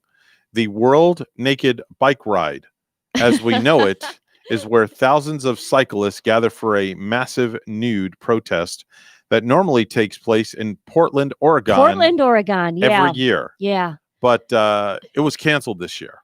Oh, yeah. And although that doesn't mean it's canceled completely, in its place will be a do-it-yourself event called World Naked Bike Ride Day, incorporated into the sprawling Pedalpalooza event that encourages cyclists to protest wherever they like, whenever they like. On this past Saturday, it happened, Wow. June 27th. Wow. But there's one caveat: you have to be naked. Yeah. I wouldn't be riding in that event. That would No answer way. that would answer the question as to why, when I was driving on Saturday, Mhm. I saw somebody just about butt naked riding their bike. You did really? I did. Yeah. That answered my question. Uh-huh. Couldn't understand why. Well, that's a great way, I suppose, to get an all over body tan. Yeah. You know. All over body tan. Yeah. I mean, World Naked Bike yeah, Ride. you wouldn't have any tan lines No. whatsoever No. out on that bicycle. Let's go to the Ukraine, where a guy at a store in the Ukraine was caught on video beating a man with a sausage. A sausage, Bonnie. Mm-hmm. Was not it not like a gun, not a knife. Was it like a not flat bat. flat sausage patty, or was it a Sausage. long sausage? Long? One report said it was because the guy wasn't wearing a mask. Another report claims the guy with the sausage was angry after the store wouldn't sell him alcohol after 9 a.m. It says here in the story that it was a long piece of sausage. Yeah. And they wouldn't sell him alcohol after 9 Yeah. a.m. That's why he got upset. Or was it before 9 a.m.? Before 9 a.m. I'm sorry. Oh, before 9 a.m. Yeah, okay. before. So Yeah. he got upset and started. Beating the other guy Okay. with the sausage. of Yeah, what- because he couldn't get alcohol. Where was this? Where was this one at? This Evan? was in the Ukraine. Ukraine. Yeah, Okay. Ukraine. Over in Yeah. Britain. It's where they have normal activities, but this one particularly was not normal. Yeah. Yeah. How about that one? Yeah, he was just one upset, angry fella because he couldn't get his alcohol. Obviously, Let that sink in for a happens moment. in Britain too. Yeah, let that sink in for a moment. Thomas just joined in. Must be nice to be able to sleep in, Thomas. I could have slept in this morning, to be quite Yeah. honest. That alarm clock went off, and I was sleeping solid. Were you Yeah, I was in a solid as a rock? deep sleep. Okay. Yeah. An elderly couple have held up traffic heading to the beach in Florida by riding their electric scooters down the highway. Okay. Yeah. There's video of this. The pair were riding alongside each other with American flags prominently displayed on the unusual mode of transportation. They led a long line of cars crossing a bridge heading towards the beach in Navarre, Florida. People are not required to have a license to drive a scooter in the state and are not allowed to drive on footpaths. So they decided to ride their scooters Mhm. in the middle of the road. Mm-hmm. When they get to the bottom of the bridge, they cross a double yellow line and cut in front of traffic, causing disturbances there as well. Oh boy. Yeah. Yeah. Some people just shouldn't be driving. I don't know. I don't know. Yeah. Battery operated scooters going up a bridge and down a bridge. I just don't get it. I don't know. I don't. Let's go to Russia, where Russian media recently reported the shocking case of a 42-year-old woman who had not set foot outside her family home for 26 years, despite being in perfect health, because her mother did not allow it. She didn't go outside for 26 years? Yeah, mother wouldn't allow her to go outside for 26 years. Whoa. Until this month, the 42-year-old hadn't left her mother's house in the village of Western Russia since she was 16. Was she like mentally challenged No. or something? Nope, just the mother wouldn't let her out of the house. The only reason she decided to venture into the village was because her mother had become ill and needed to be hospitalized. For the first time in 26 years, she didn't have to listen to her mother, who reportedly kept her isolated for all these years to protect her from the dangers of the outside world. Wow. So that dear Yeah. lady didn't even live any kind of life No. whatsoever. The poor girl had reportedly not even washed her hair in 12 years, Oh, as evidenced by the giant clump on her head, and hadn't had a change of clothes in even longer than that. that is very sad. Despite all this, she allegedly said she doesn't need any help at all. Mhm. Wow. I hope somebody can kind of step in and help her and teach her some things and finally allow her to experience That's a shame. some things. I mean, it sounds like her spirit is kind of broken or something Yeah. there. Yeah. Thomas in Connecticut said you need a plant whisperer. Oh, Yeah. okay. Yeah. And, I wonder where I can find one. Google A plant whisperer. Yeah. Port St. Lucie. Maybe on Craigslist too, or something like that. Or You can check there. I don't know yeah. if you'll find one. Otherwise known as a plant psychologist. yeah. I better do some whispering to my plant when I get home. Might want to do that. Make sure it's water. Yeah. The reason he's getting up late this morning is he had trouble sleeping last night. Didn't get to bed till very late. Mm-hmm. Couldn't fall asleep. He said he was thinking of you and I. We were on his mind. That's very nice. And Yeah. well, it was his birthday week last week. He's probably Too much liquor. maybe still Possibly. Yeah, a lot of partying, I'm sure, during that big birthday. Let's go to Coweta County, Georgia. There's a 38-year-old guy named Frederick Turner, and he was driving drunk in his pickup truck last week when he crashed and flipped over the pickup truck. So, this is funny. After he crashed, his 22-year-old friend Jesse Walker came to get him. That's who he called, Jesse Walker. Jesse Walker. Yeah, he called Jesse Walker. Yeah. But she was also driving drunk in her pickup truck, and she Oh, crashed no. that into the ditch as well. Oh, you're kidding me. Yeah. Cops found both of them in Jesse's pickup truck doing a dirty deed after they crashed, enjoying a cold Michelob Ultra. Wow. Both were arrested, taken to the hospital, and then to jail. Talk about that's being born wild, born Yeah. to be wild. You crash, Yeah. you burn, you do the deed, you have a beverage, and you go to jail. Yeah. All in one night. Very interesting. Yeah. Something's not right there. No.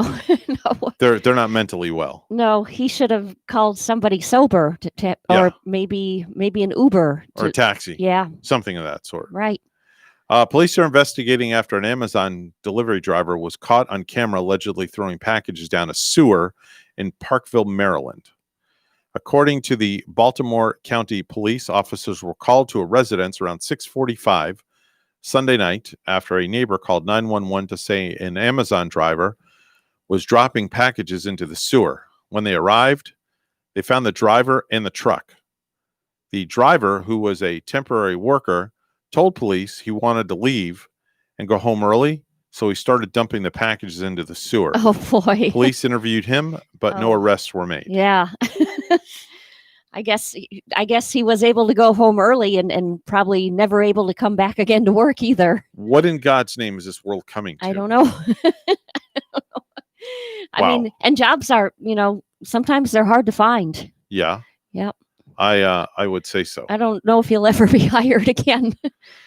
By the way, Amazon, they fired him. Yeah.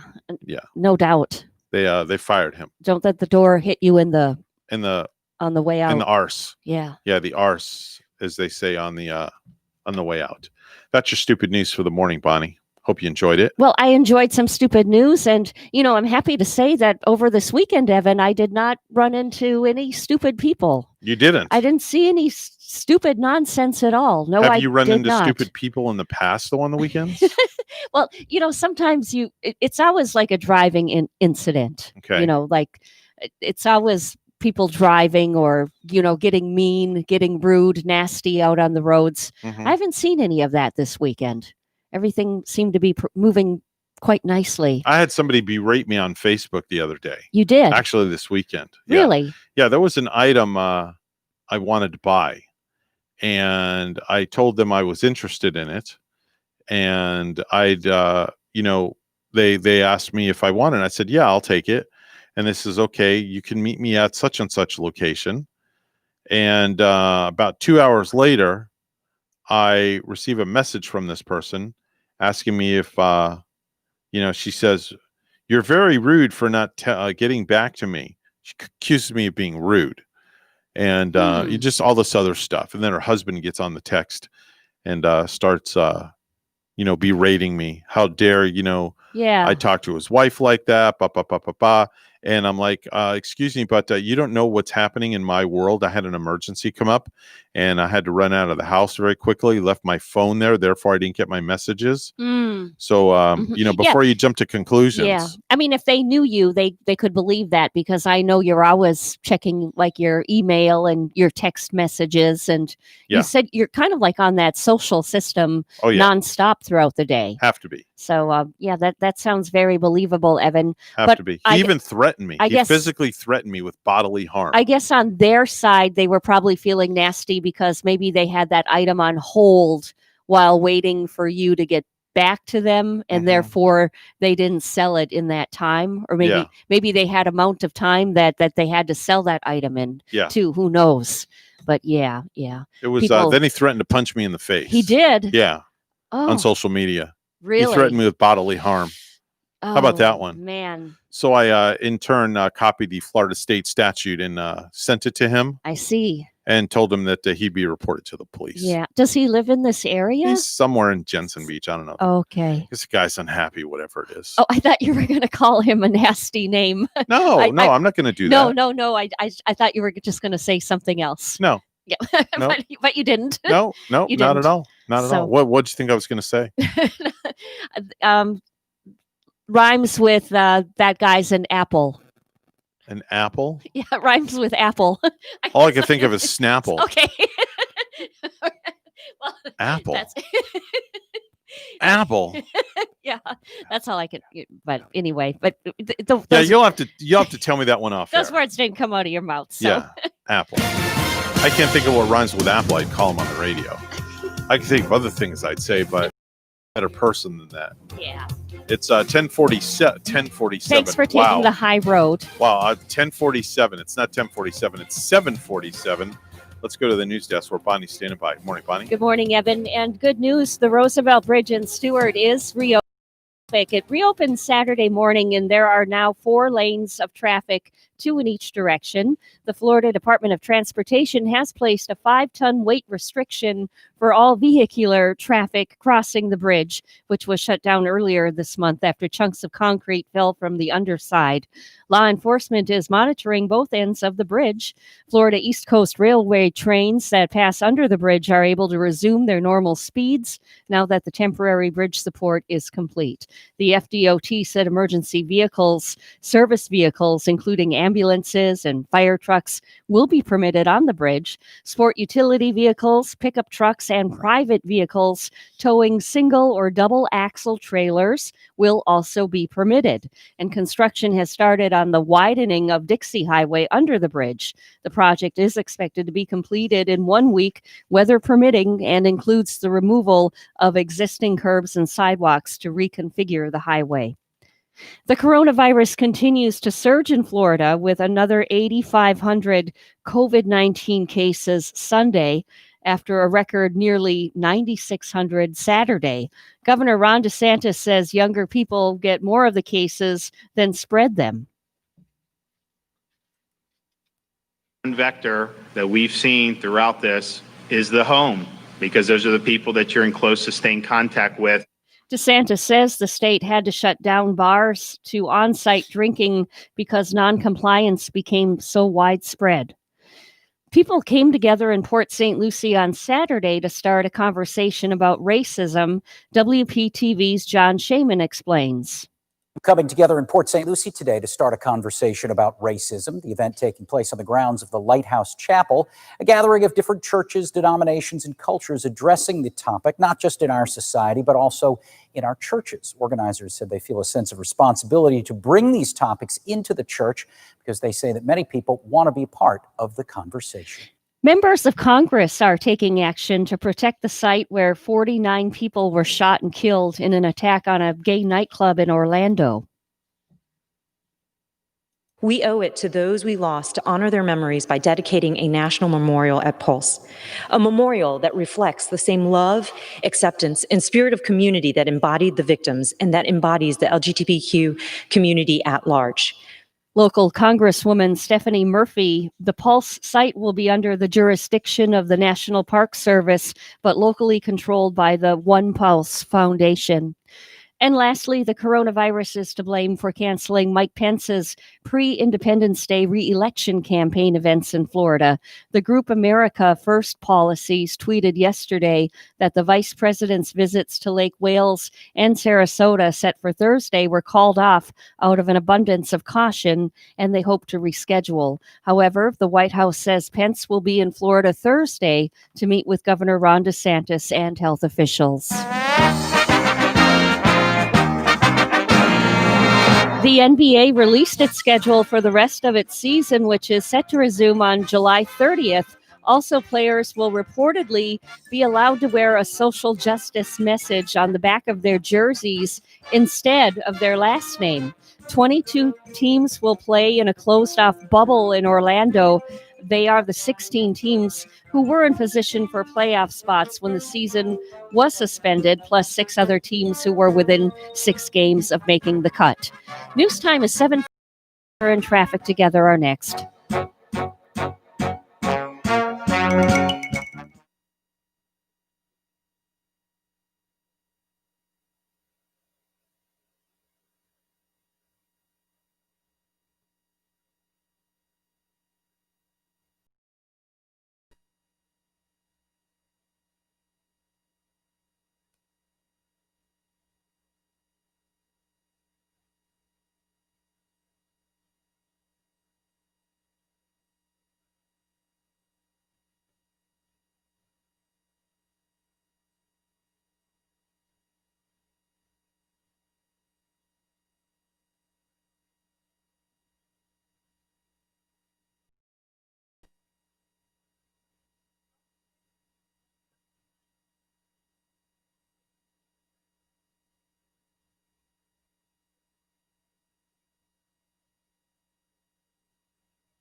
$7:52 the time on the Get Up and Go show with Evan and Bonnie. It's time for traffic and weather together, all brought to you by Code Red Roofers. Bonnie? Well, Evan, we don't have any traffic accidents to report, but keep in mind you can get over the Roosevelt Bridge this morning. That's back open for you in both directions. Otherwise, no accidents, no slowdowns. There's your latest look at traffic.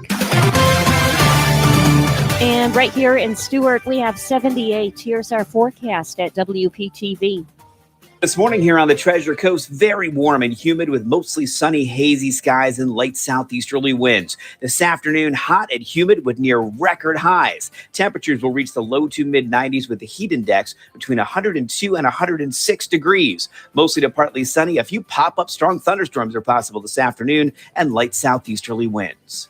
I'm WPTV First Alert meteorologist Glenn Glazer on WSTU AM 1450, Martin County's Heritage Station.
The Get Up and Go Show would love to hear from you live on the air. Give us a call at any time. Now let's get back to the program. Here's Evan and Bonnie.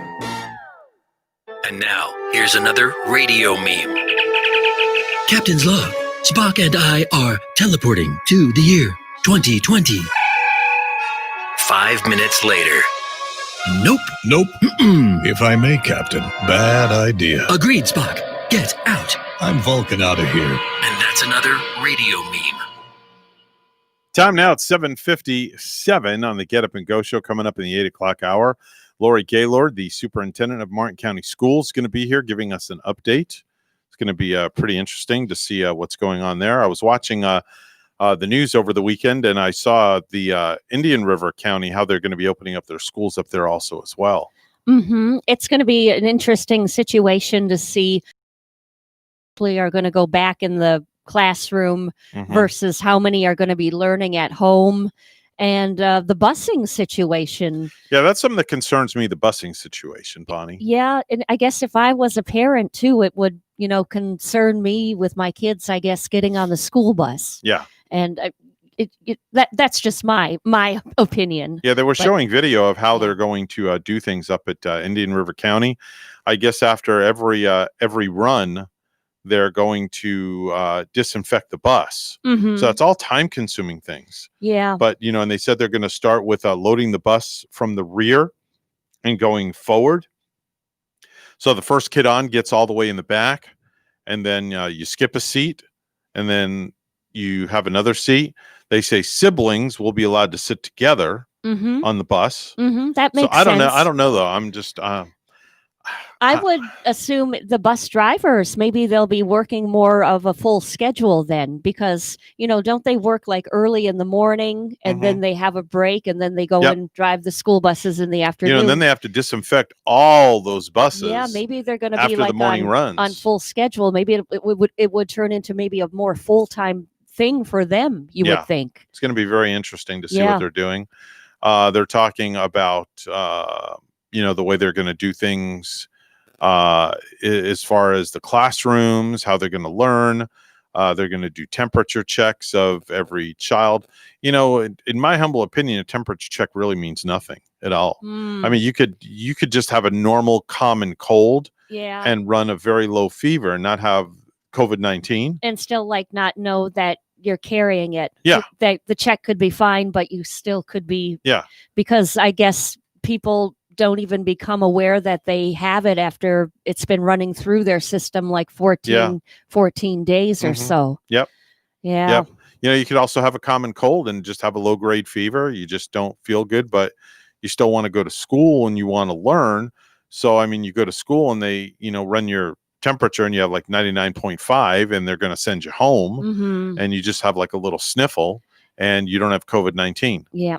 Evan, if I have a little sniffle, if I have wake up with a sore throat one morning, I'm calling you and I'm staying home. All right. We're WSTU Stewart, Martin County's Heritage Station. The news is coming up next. Don't go anywhere. We'll be right back.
On the air, online, covering the Treasure Coast. Get connected with the Get Up and Go Show. And now here's your hosts, Evan and Bonnie.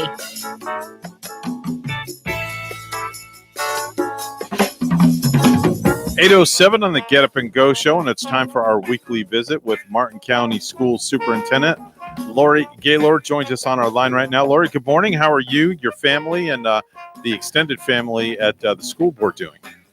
Well, good morning. We're doing fine this morning. Off to a new week, and we'll see how that looks this week coming back. We have employees returning back to work. The employees that were working July are returning back, and some new guidelines this year. Yeah, tell me about those. Well, social distancing where possible, and the requirement to wear face coverings. So this is all new stuff for all of us at the school district, but I believe that the prevention of spread with face masks and when you cannot socially distance is important, and so we're requiring all employees to wear face coverings. Very good, very good. Of course, that's for safety for everybody. Absolutely, absolutely. So if everybody's wearing a mask, that prevention of spread, and we can see our numbers rising in the state here, which is unfortunate. So I think that it's very important to be to do everything that we can to try to keep everybody safe. And people have to understand, too, the numbers are rising because the tests are rising. There's more testing. So with more testing, you're going to find more positivity. And now they've actually changed the median age, too, of the people that are more positive. It used to be people that were over 65, and now it's gone way down to people like in their 30s, Lori. Yeah, I think when we first started this, the average age in Martin County was 65, 68 in that neighborhood, and now we're looking at 35, 38%. Yeah, definitely. Or 35 years old. I mean, sorry.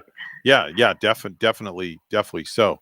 But again, like we said, with more testing comes more positive results. So the numbers are definitely going to inflate without a doubt. You recently had some kind of a virtual academic competition. Tell me about that.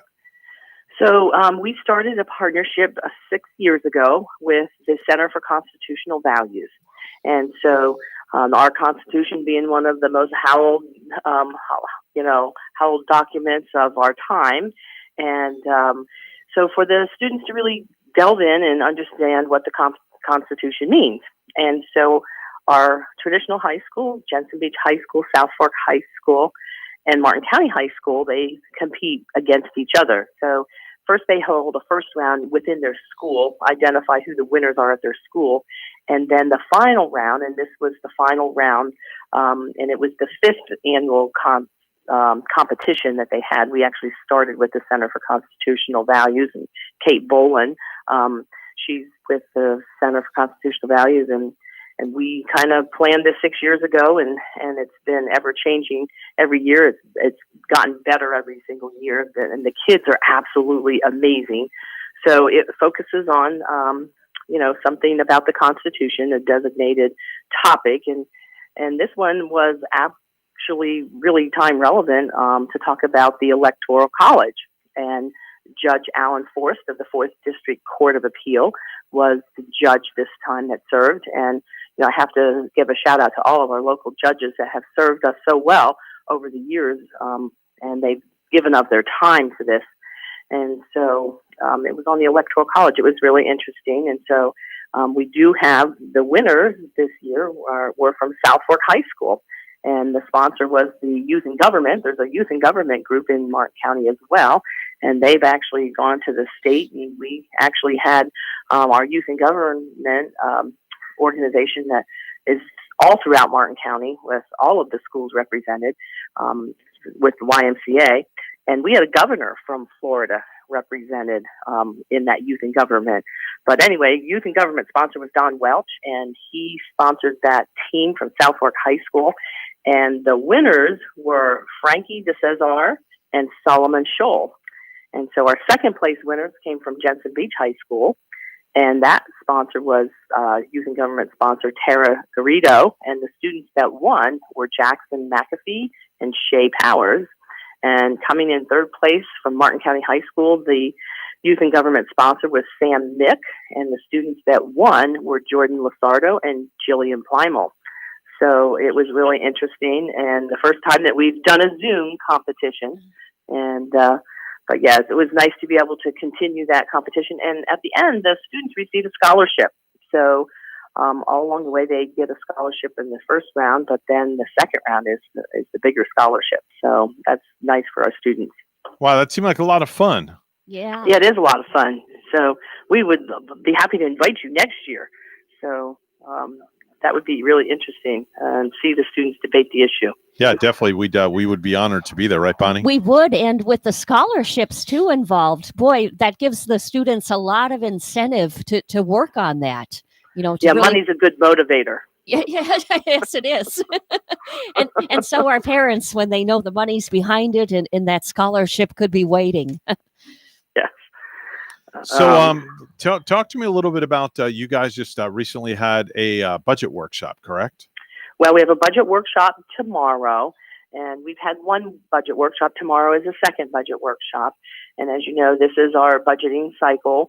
We come through, and the end of July will be what they call the TRIM meeting, the Truth and Millage meeting. And that's when we send our tentative budget for the school district. And then in September, as the final budget gets approved by the school board.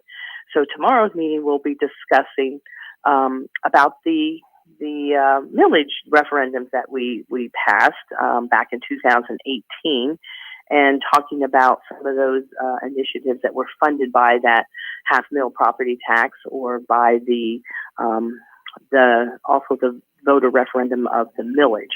So the half-mil and the sales tax, we'll be discussing those tomorrow at our workshop. So back in the 2018, when the voters approved that, thank you to Martin County for believing in education and supporting our students in our schools. Near 77% of the millage money goes toward teachers, and it's to fund salary stipends for teachers. And so, discussing the other initiatives that the school board had in place, some of them are academic, some of them are safety and staffing initiatives. So, that we were able, with that half millage, able to provide an extra school resource officer at each of our high schools. And so that's important. School safety is really one of the things that's a priority. And so we'll be discussing that at our meetings. And, we always provide the open access mic in the public meeting room at 500 East Ocean. And so that's available for anybody that would like to come and speak. And that's something that, did not go away with the Zoom meetings, is that we always provide a public access mic for someone that would like to come and have something to say at our public meeting. So their meetings have also been Zoom meetings, and they're also, we're looking at different venues for this. I believe this one will be live streamed. And to get the information about how you access the meeting, go to our website at www.martinschools.org and look for the link to be able to, I believe it's going to be YouTube live stream this time. All right, very good. Lori, I wanted to touch on a subject with you in regards to, I know that you guys are still in the process of working things out as far as the busing system, the schools, et cetera, so on and so forth. And I know that Indian River was on the news this past weekend talking about what they're going to do. And we had a conversation about off air on that, where Indian River is going to be, the busing they're going to do is they're going to start having the kids go on the bus from the rear forward, one per seat, every other seat, and siblings can stay together. And then after each bus run, the driver has to sanitize the entire bus. That's an awful lot of work and puts a lot of stress on the driver, considering that these kids have to be picked up in a timely manner to get them to school on time. Yes, it certainly is. And the only thing I can say is that Indian River must have more buses than we do in Martin County. when you consider that for young children, small children, we can put 3 children per seat Right. per bus. Right. And so when you start to look at that, you reduce your numbers. And so say you can put, 66 kids or 70 kids, whatever it is, on a elementary bus, and now you're going to reduce it down to 13, 14 students. That's quite a difference to be able to get that same amount of children to school. So, the busing is the big issue for many, well, not many, but just all of the districts. Busing is the issue, transportation to get those children to school. As I told you earlier, in our survey that we had put out earlier, parents said, I'll be willing to drive my child to school if it takes them having live school. So that's one of the things that we would need to know from parents is, who is willing to drive their kids to school. But we've also talked about the same thing, loading the bus from the rear of the bus so that people walking through the bus do not have to walk through all the numbers. Obviously requiring masks to be worn on the bus. And we were looking at every seat on the bus with everybody wearing a mask. Because again, we go back to that, safety and what we know, and, Right. and the masks do prevent spread. So, that is an issue that we continue to wrestle with about getting the children to school. Now, something you brought up that poses a question for myself is, you load the bus from the back and you go forward. So they don't have to walk by everybody on the bus. That avoids contact and social distancing. But now, what about on the back side of things when you take the kids home from school? How do you load the bus? How do you decipher who's getting off first, who's getting off second, who's getting off third? How do you load the bus that way? Well, I'm sure that probably in that time frame they would probably have, I would say, some type of numbering system or system to be able to load the bus as well.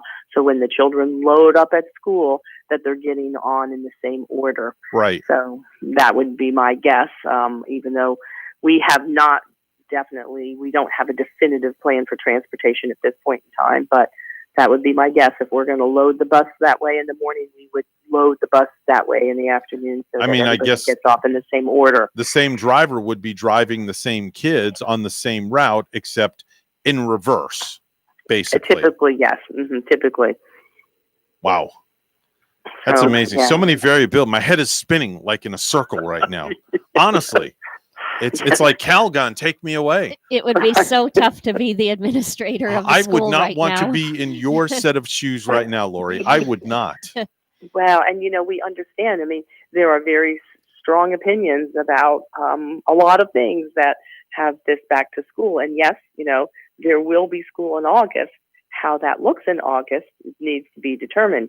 And what we say will be the plan today may not be the plan in August. Yeah. And so we know that there will be some type of school in August. And talking about it, and I've listened to other people's plans, there's going to be either live school, virtual school, or a combination of schools, some live, some virtual. And then there'll be a digital option for families that just don't feel that they can send their children back to school. I And saw something about that in St. Lucie County, where by sometime in July, we as parents have to make that decision on how we want our child educated. And there's 3 choices. Okay, so they're making that the parent putting that to the parents. Is that it? Yeah, I think I saw something. Don't quote me on it. I'm not sure, but I just briefly saw something by like a certain date. You have to send in your vote or whatever it is that you want your child educated, whether it's in person, virtually, or virtually and in person. I saw something in the media about that. Well, we will check. We'll certainly check with St. Lucie to see how they are with their plans as they come forward. But yes, and again with parents, I mean, parents may decide something, and it's ever changing depending on what the situation is in August. When we come back to school, people may change their minds. But in preparation, it's the preparation time for us to be able to plan for these different scenarios is huge on our task. And I have to give a shout out to all of our administration, all of our Martin County school district principals and teachers that have worked so hard to make the virtual education possible for our students, and in the planning preparation. It's just a phenomenal amount of work. And, we have people that have been so loyal and committed to the effort to be able to get kids the education that they deserve. And so really looking at that, I have to give a hats off to all of our Martin County School District employees. Our very special guest this segment is the superintendent of Martin County Schools, Lori Gaylord. She joins us each and every Monday for an update on what's happening in the school system in Martin County.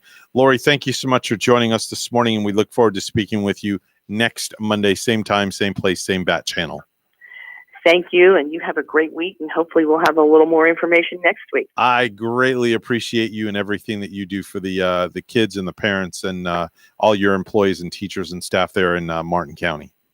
Thank you. Have a good week. Bye-bye. Have a great day. It's news time right now. It's let's go to the news desk where Bonnie's standing by. Good morning, Bonnie. Good morning, Evan. The Roosevelt Bridge in Stuart reopened to traffic on Saturday morning, so there are now 4 lanes of traffic, 2 in each direction. And bars in Florida are now prohibited from allowing customers to drink inside after the Department of Business and Professional Regulation issued an order citing a spike in COVID-19 cases as the reason. To-go drinks are still allowed to be served by bars, and so is drinking inside restaurants where food makes up the majority of sales. WPTV's Derek Lowe has the story. At the Vine and Barley in downtown Stuart are worried that customers, instead of ordering beers to go, walk across the street to be able to sit down and drink. Not good news at all. We finally started getting back to normal following the guidelines, and then 11 o'clock this morning, the rug gets pulled out from underneath us and feels like they're just wishing us the best of luck. The Vine and Barley in downtown Stuart is just one of several across the state of Florida being forced to stop allowing drinking on site. The Department of Professional Business and Regulation is now only allowing bars to serve to-go drinks due to recent COVID-19 spikes. That hurts a lot, the fact that you can go across the street or to any of the restaurants on the block, sit at a table, have an appetizer and a beer, but you can't come in our establishment, sit at a table, have an appetizer and a beer. The Vine and Barley Bloomery's favorite places in all of Stuart. He tells me he wants to come and go as he pleases. It's free America. This is what I fought for, right? If I want to come here and I feel comfortable with it, I should be able to come here. If you're not comfortable with it, you should not come here. Eric says the closure of the Roosevelt Bridge has already severely impacted business, but that he's doing his best to remain optimistic. It's hard when we're following all the guidelines that are given out to reopen, and then a couple of bad apples don't care, and it's hurting all of us because they don't want to follow the rules. Eric tells us tonight that he has not at this time considered closing the Vine and Barley Bar altogether to avoid any operating cost. He says he's waiting to see how business goes and if that order to stop drinking inside changes anytime soon. Reporting in downtown Stuart, I'm Derek Lowe, WPTV. Parents in South Florida can expect to receive a new survey today trying to gauge their opinions about how to reopen schools. Broward County School Board member Robin Bartleman says they want to take students and their families' opinions into consideration. Families across this county are struggling. And so the more information I have, it'll give me more information to make the best decision, because I don't think there is any right decision here. Broward's reopening plan includes 100% e-learning, full face-to-face schooling, a hybrid model, and a virtual school program. And lastly, SpaceX is standing down from Friday's launch attempt. The company says its team needed more time for pre-launch checkouts, so it scrubbed the launch from the Kennedy Space Center. The Falcon 9 rocket is carrying more satellites for the Starlink internet service. A new launch date has not been set. And the New England Patriots are replacing Tom Brady with Cam Newton. The team hasn't formally announced it yet, but sources say it's a one-year deal that could be worth up to $7.5 million. Cam will have to compete for the starting job, and a lot of money is tied to incentives that he can trigger for his hits certain stat and playing time thresholds. New England now has 3 quarterbacks. It's Cam, Jarrett Stidham, and Brian Hoyer. News time is 8:27. Weather and traffic together are next.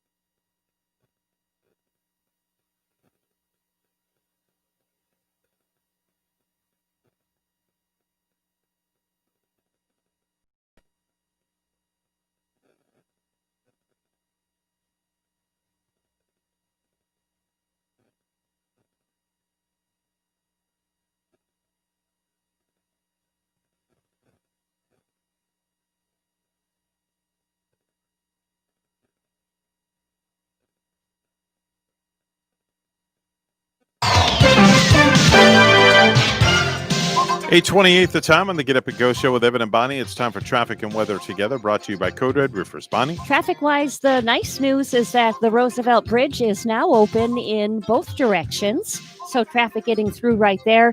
And from FHP, we don't have any traffic accidents to report right here for now.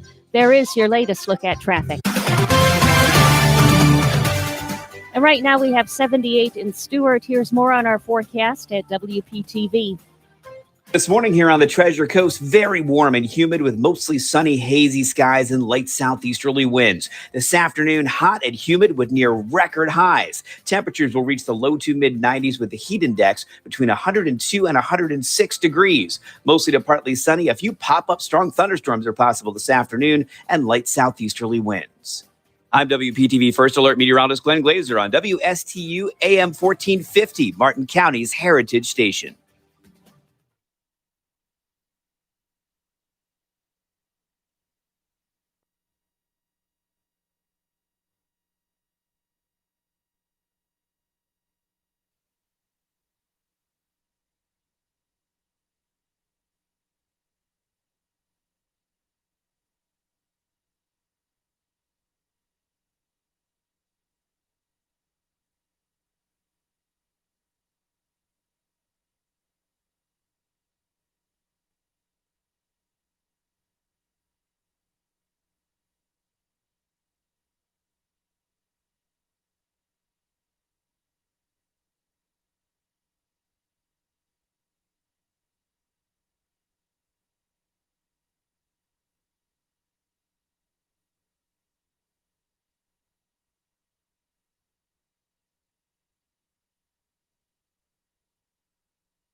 If you have a suggestion for the show, we would love to hear from you. Send us an email to WSTUmorningshow@gmail.com. Now let's get back to the Get Up and Go show.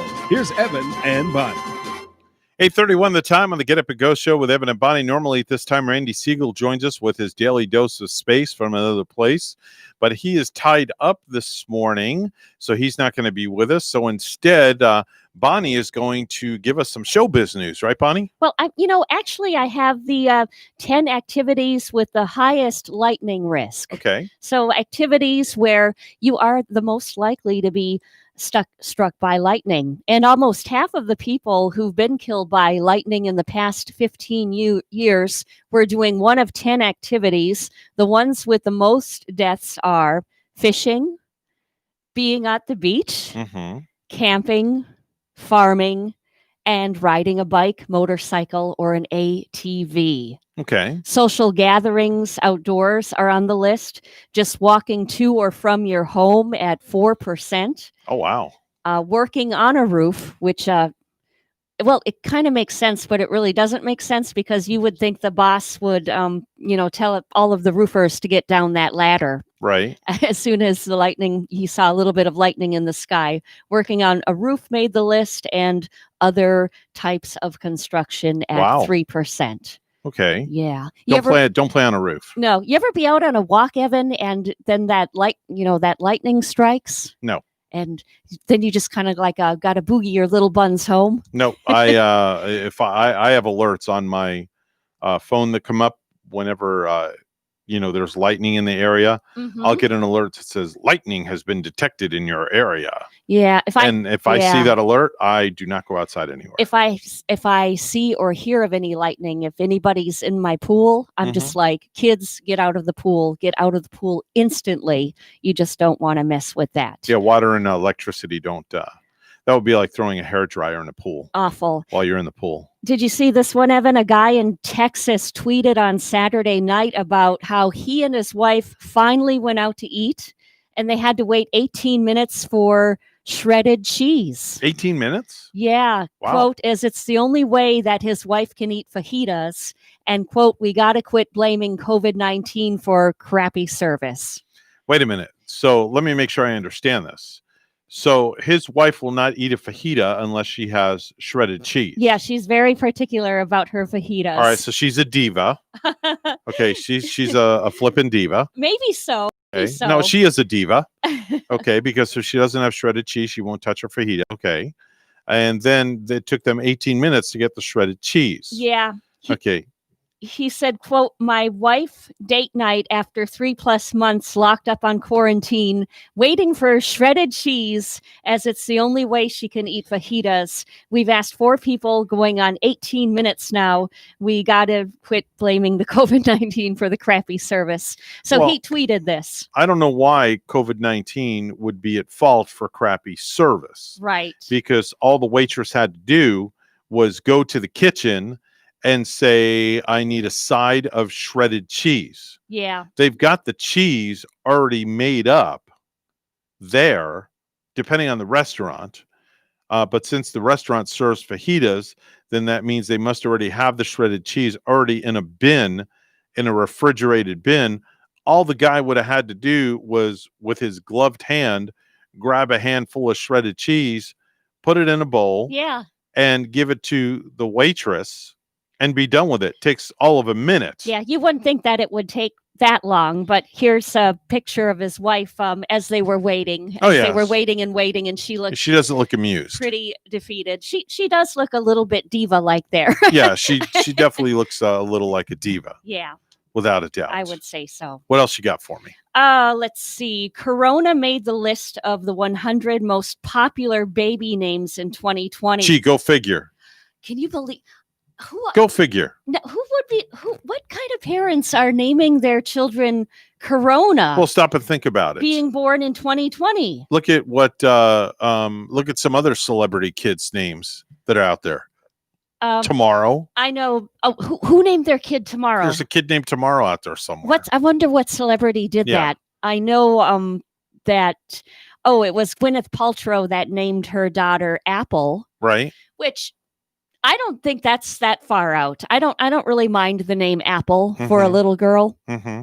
And I think there was the Kardashian and West. Yeah. Did they name their kid North? Yeah. North. Next one will be South, then East, then West. Makes no sense. Makes no sense. But the baby website, The Bump, posted a list of the 100 most popular baby names on its site this year. Can you give me the top 10? Corona did make the list. Let's see. The 10 most popular girls' names were Mila, Alaya, I like Mila. I like Alaya. Aurora. I like that. How these are Aria? These are all Aria. starting with vowels. All right. Amelia, I think you're in the A's. Eliana. Eliana? Uh-huh. Is that starting with an A or an E? In E. That's Okay. Eliana. All right. Nova. Nova, I like. For a girl, there was Caden, which I love. I think that's... Kaden, you can go either way with. You can do boy or girl You on that can. one. It's. Yep. I always like the name Caitlin, too. Right. Caitlin. That's this like the name one's- Tracy. Yeah. Tracy can be for a boy or a girl. It can. And Right. so can Brett. Yes. Brett can be like Brett Yeah. Summers, Yeah. Brett Parks. Exactly. Molly made the list. I like Molly. Molly's kind of cool. Mhm. And Ivy. Ivy. Ivy. Yeah. Okay. Ivy. Like poison. Poison ivy. See, the most popular names for boys this year are Braxton, Zion. I like Braxton. Mm-hmm. Zion is a very sophisticated name. That is. These are Hunter. Hunter, I like. Hunter can be a boy or a girl You're right. because I know a girl named Hunter. Yep, that All can right. again. Okay. Oh, I'll get this. Kaya. That's my dog's name. I know. Is your dog's name spelled Kai? Am I pronouncing that right? Kai. Well, Kai is actually Kai. Kai? Okay, Kai. maybe Yeah, it's Kai. Kai. Yeah. Kaya is Kiy. Kiyaah. Yeah, I had to think for a minute. Also for boys, most popular Urban, Logan. Urban. Urban, yeah. Oh yeah, because there's a coach, Urban Meyer. Yeah, he's a college football coach. Okay, yeah, All right. there is. You're right. Yep. Logan, I like. Logan is good. I know somebody named Logan. Elliot. Elliot. That I know somebody named Elliot. that probably came very popular after ET came out. Yes. I would gather. E.T. phone home. And Liam. Liam. Liam. Yeah. Liam. That's my grandson's middle name. Is it really? Ashton Liam. That's a great name. Yeah. I really, and I like the name Ashton too. mhm. There's Lucas and also River making the list. I like River. River's a pretty cool name. And actually, Corona made the list of the top girls' names in the, I guess, in the top 100 anyway. Really? Yeah. Okay. Yeah. Where did Which- Corona rate? Which number does it say? It doesn't say which No? number it rated. Okay. Though. No. All right. But yeah, hard to believe, but there are some out there naming their children Corona. Wow. Yeah. That is crazy, crazy, crazy stuff. Coming up on 8:40, it's news time. Let's go to the news desk where Bonnie is standing by. Good morning, Bonnie. Good morning, Evan. The Roosevelt Bridge in Stewart reopened to traffic on Saturday morning. There are 4 lanes of vehicular traffic, 2 in each direction. The Florida Department of Transportation has placed a 5-ton weight restriction for all vehicular traffic crossing the bridge, which was shut down earlier this month after chunks of concrete fell from the underside. Law enforcement is monitoring both ends of the bridge. Florida East Coast Railway trains that pass under the bridge are able to resume their normal speeds now that the temporary bridge support is complete. The FDOT said emergency service vehicles, including ambulances and fire trucks, will be permitted on the bridge. Sport utility vehicles, pickup trucks, and private vehicles towing single or double axle trailers will also be permitted. Construction has started on the widening of Dixie Highway under the bridge. The project is expected to be completed in 1 week, weather permitting, and includes the removal of existing curbs and sidewalks to reconfigure the highway. The coronavirus continues to surge in Florida with another 8,500 COVID-19 cases Sunday after a record nearly 9,600 Saturday. Governor DeSantis says younger people get more of the cases than spread them. One vector that we've seen throughout this is the home, because those are the people that you're in close, sustained contact with. DeSantis says the state had to shut down bars to on-site drinking because noncompliance became so widespread. People came together in Port St. Lucie on Saturday to start a conversation about racism. WPTV's John Shaman explains. Coming together in Port St. Lucie today to start a conversation about racism, the event taking place on the grounds of the Lighthouse Chapel, a gathering of different churches, denominations, and cultures addressing the topic, not just in our society, but also in our churches. Organizers said they feel a sense of responsibility to bring these topics into the church because they say that many people want to be part of the conversation. Members of Congress are taking action to protect the site where 49 people were shot and killed in an attack on a gay nightclub in Orlando. We owe it to those we lost to honor their memories by dedicating a national memorial at Pulse, a memorial that reflects the same love, acceptance, and spirit of community that embodied the victims and that embodies the LGBTQ community at large. Local Congresswoman Stephanie Murphy. The Pulse site will be under the jurisdiction of the National Park Service, but locally controlled by the One Pulse Foundation. And lastly, the coronavirus is to blame for canceling Mike Pence's pre-Independence Day re-election campaign events in Florida. The group America First Policies tweeted yesterday that the vice president's visits to Lake Wales and Sarasota set for Thursday were called off out of an abundance of caution, and they hope to reschedule. However, the White House says Pence will be in Florida Thursday to meet with Governor Ron DeSantis and health officials.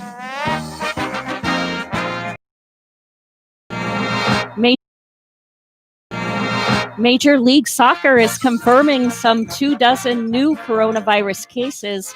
18 players and 6 staff members have tested positive ahead of the Major League Soccer is Back tournament in Orlando. News time is 8:43. Weather and traffic together are next.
8:45 the time right now. The Get Up and Go show with Evan and Bonnie. It's time for traffic and weather together, brought to you.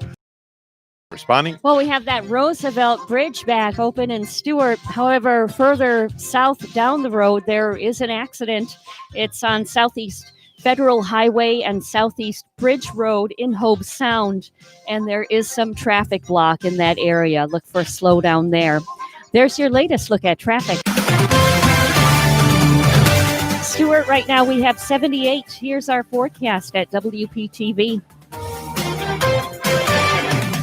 This morning here on the Treasure Coast, very warm and humid with mostly sunny, hazy skies and light southeasterly winds. This afternoon, hot and humid with near record highs. Temperatures will reach the low to mid between 102 and 106 degrees. Mostly to partly sunny. A few pop-up strong thunderstorms are possible this afternoon and light southeasterly winds.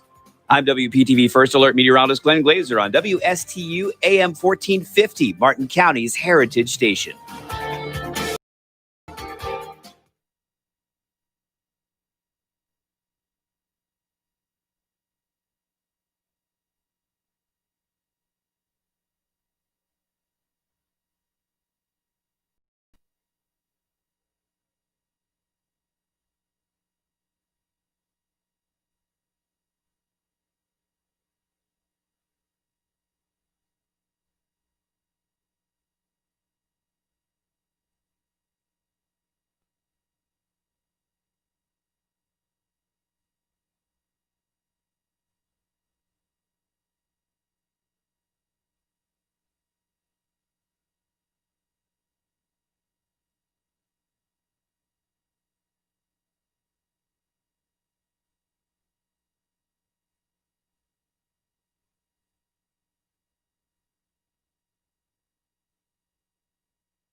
You're listening to the biggest little radio show on the biggest little planet, the Get Up and Go Show with Evan and Bonnie.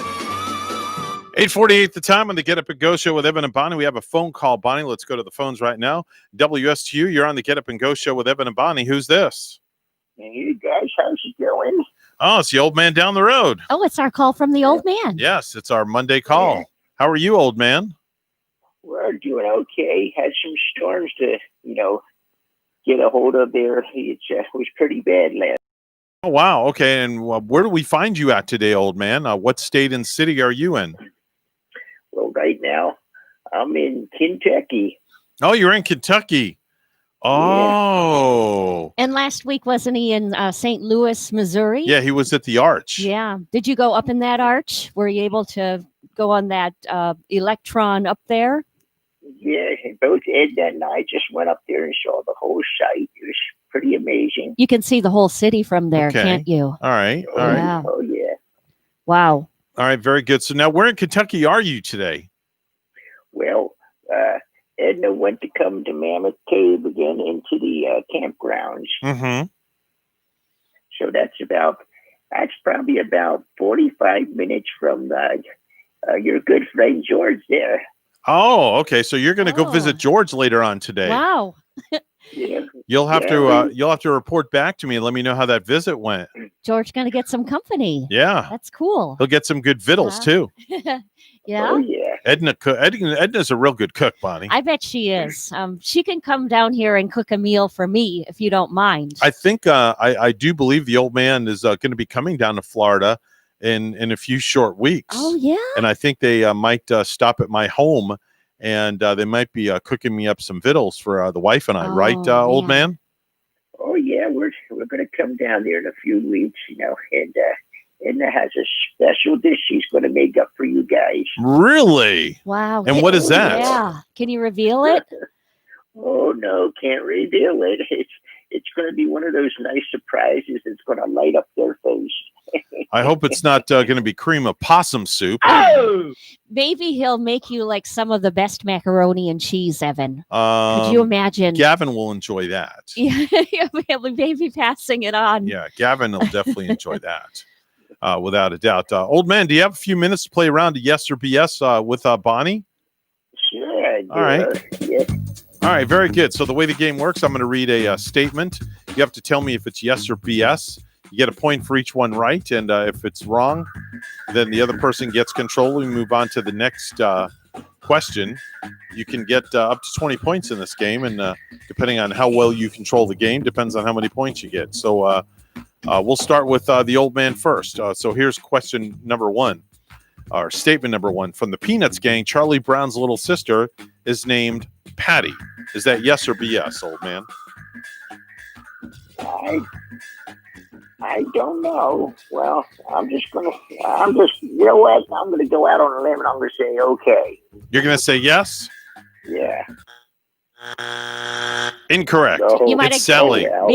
Sally. Is Sally Charlie's younger sister? Charlie's little sister. Oh, yes. and she has the crush on Linus. Yes, That's she has right. a crush on Linus. Yeah. Yep. Yes. All right, Bonnie, you have control, no points here. If you suffer from lethargica. Lethargy? Old man, no, lethologica. Don't laugh at me, old man, okay? If you suffer from lethologica, you are unable to remember the word you want. Okay, is Like that yes now. or BS? Yeah, like now, right? Is that yes or BS, Bonnie? It is BS. Incorrect. It is true. Oh, is that Yeah. weird? Yeah. You can't remember the words you want? Yeah, I just had that episode just now, 5 seconds ago. Couldn't say it. That's crazy. All right, old man, we're back to you. There are 16 human body parts that are just 3 letters long. Yes or BS? Well, I'm going to go with yes, just for the heck of it. Incorrect. There are only 10. Oh. It's the eye, hip, arm, leg, ear, toe, jaw, rib, lip, and gum. I would have guessed yes on that one, though, too, old man. I Yep. was considering there were possibly 16. All right, Bonnie, control goes over to you. So Okay. nobody on the board yet. Cleopatra lived closer in time to the moon landing than to the construction of the Great Pyramid of Giza. I'm going to say that's BS. It's true. Okay, back to the old man. Old man has control. At first, Henry Ford produced the Model T only in red. Yes or BS? BS. Correct. It was only in black. Really? Yeah, so the old man's on the board. He's got a Yep. point. A black. Yeah, that makes sense. All right, old man has control here. All right, old man, here we go. Marty Stewart became Queen of Scotland when she was 9 years old. Yes or BS? Marty Stewart, I know, he's a country singer. Well, yeah, but not that Marty Stewart. Okay. I didn't even know Marty Stewart was a country singer. Yeah, come on, Bonnie. I didn't. Come on. All right. So which one? I'll say okay. What the heck? Yes. Yeah. Incorrect. Oh, well. It's not true. 6 days old is when Marty Stewart became the Queen of Scotland. Oh, wow. So only at 6. Yeah, huh? 6 days old. 6 days. Yep. All right, Bonnie, here we man. go. You have control, chance to tie the game. Antarctica is the smallest continent. Yes or BS? Yes, it is. It's Australia. No, it's Australia. Yep. Control goes back to the old man. He has a point. Walgreens was started by Charles Walden, a cousin of Sam Walden of Walmart fame. Yes or BS? Oh, boy. Let's go with okay, yeah. Oh, I Incorrect. thought he was correct. That's It not was correct? started. It was started by Charles Walgreen. Oh, wow. Yeah. All right, Okay. Bonnie, Okay. back to you. You have a chance to tie the game. The original Maybelline was an early mascara that mixed coal dust with Vaseline. Yes or BS, Bonnie? Why, yes. Correct. Bonnie has tied the game. I finally I know get on the that one. board. Get on the board. Bonnie's on the board. All right, here we go. Next question. There are no words to the Spanish national anthem. Yes or BS? No words. Let's go with BS. There are words. Yes, there has to be words. Has to be words. All right. All right, old man, you have a chance to go ahead. Wait a minute. You phrased that there are no words. There are no words to the Spanish national anthem. Yeah, and I said BS, right? Right, I- you said BS, BS. and the answer is yes. There are no words. There are no words. Wait, what? Wasn't I correct on that one then? No, you said BS. Let's move You said on. BS. But you said there are no words. Right, there are no words to the Spanish national anthem. But- That is true. That's a yes. Oh, Yes, that's a yes. it's Let it's it just go. instrumental. Let It's, it go, buddy. I got Let it confused. go. Is it just instrumental then, and there are no words? Well, if There there's really no words, it's instrumental. Okay. Okay. Okay. Did you get it? Yeah, I just got You sure? confused there for a moment. Okay. That's a I mean, broad we could turn moment. this into a day long thing here. As Bonnie turns. Yes, as Bonnie turns. Thank you very much. All right. All right. Can we continue on, or you want to make clarification of that more? No, we're good. We're All right. tied. So All right. Oh, my goodness. All right. I So was going to have an aneurysm. all right, I think we just went out to lunch and we came back, I and know. we're still on the same question. All right, let's go back to whose turn is it now? By it the is way, the old man's. the old man's right turn. now. All right. Yeah.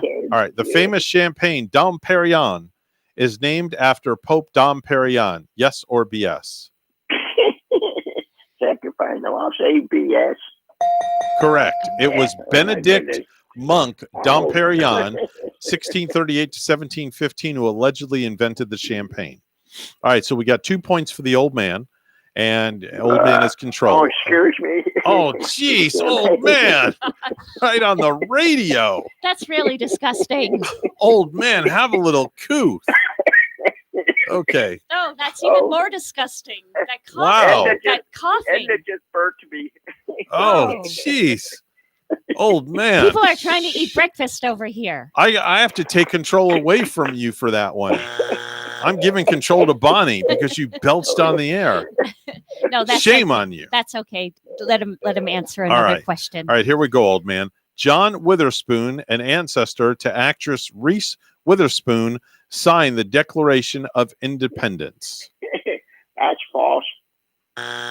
It's yes. Oh, Yes. no. Yes. Oh, no. All right, here we go, No, no, Bonnie. no, You're back in the game here. You have a chance to tie it up. The old Yeah. man's got 2. You've got 1.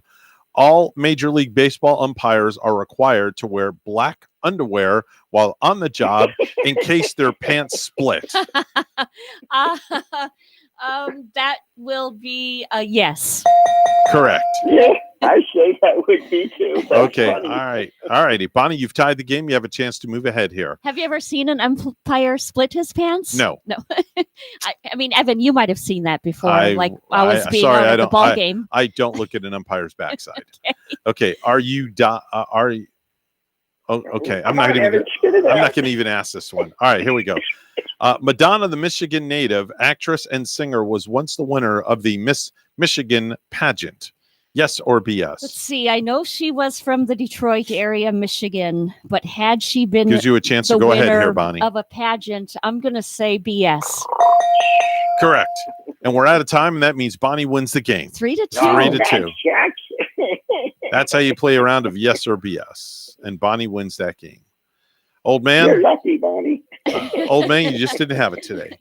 Anyway, we're going to let you run, old man. Thanks for calling in. We appreciate it very, very much. And we hope to speak to you real soon on the backside. Have a nice day. Have a nice day, old man. Bye-bye for now.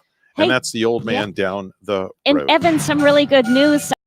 The movie theaters where I like to go to AMC, Yeah. 450 theaters are going to be opening July 15. Beautiful. They stated. Enjoy your movies. Yeah. Bring your own popcorn and candy. So just some good news you can use for this Monday. That's a wrap for the show, folks. The Monday edition is done. We're out of here. Tuesday show is just about 21 hours away. So we'll see you back right here at WSTU Stewart, Martin County's Heritage Station. We say ciao, mein, Honduras. and arriva dirty in the words of Ellen DeGeneres. You be kind to one another. Have a great day, folks. We'll see you back here tomorrow morning. Bye-bye.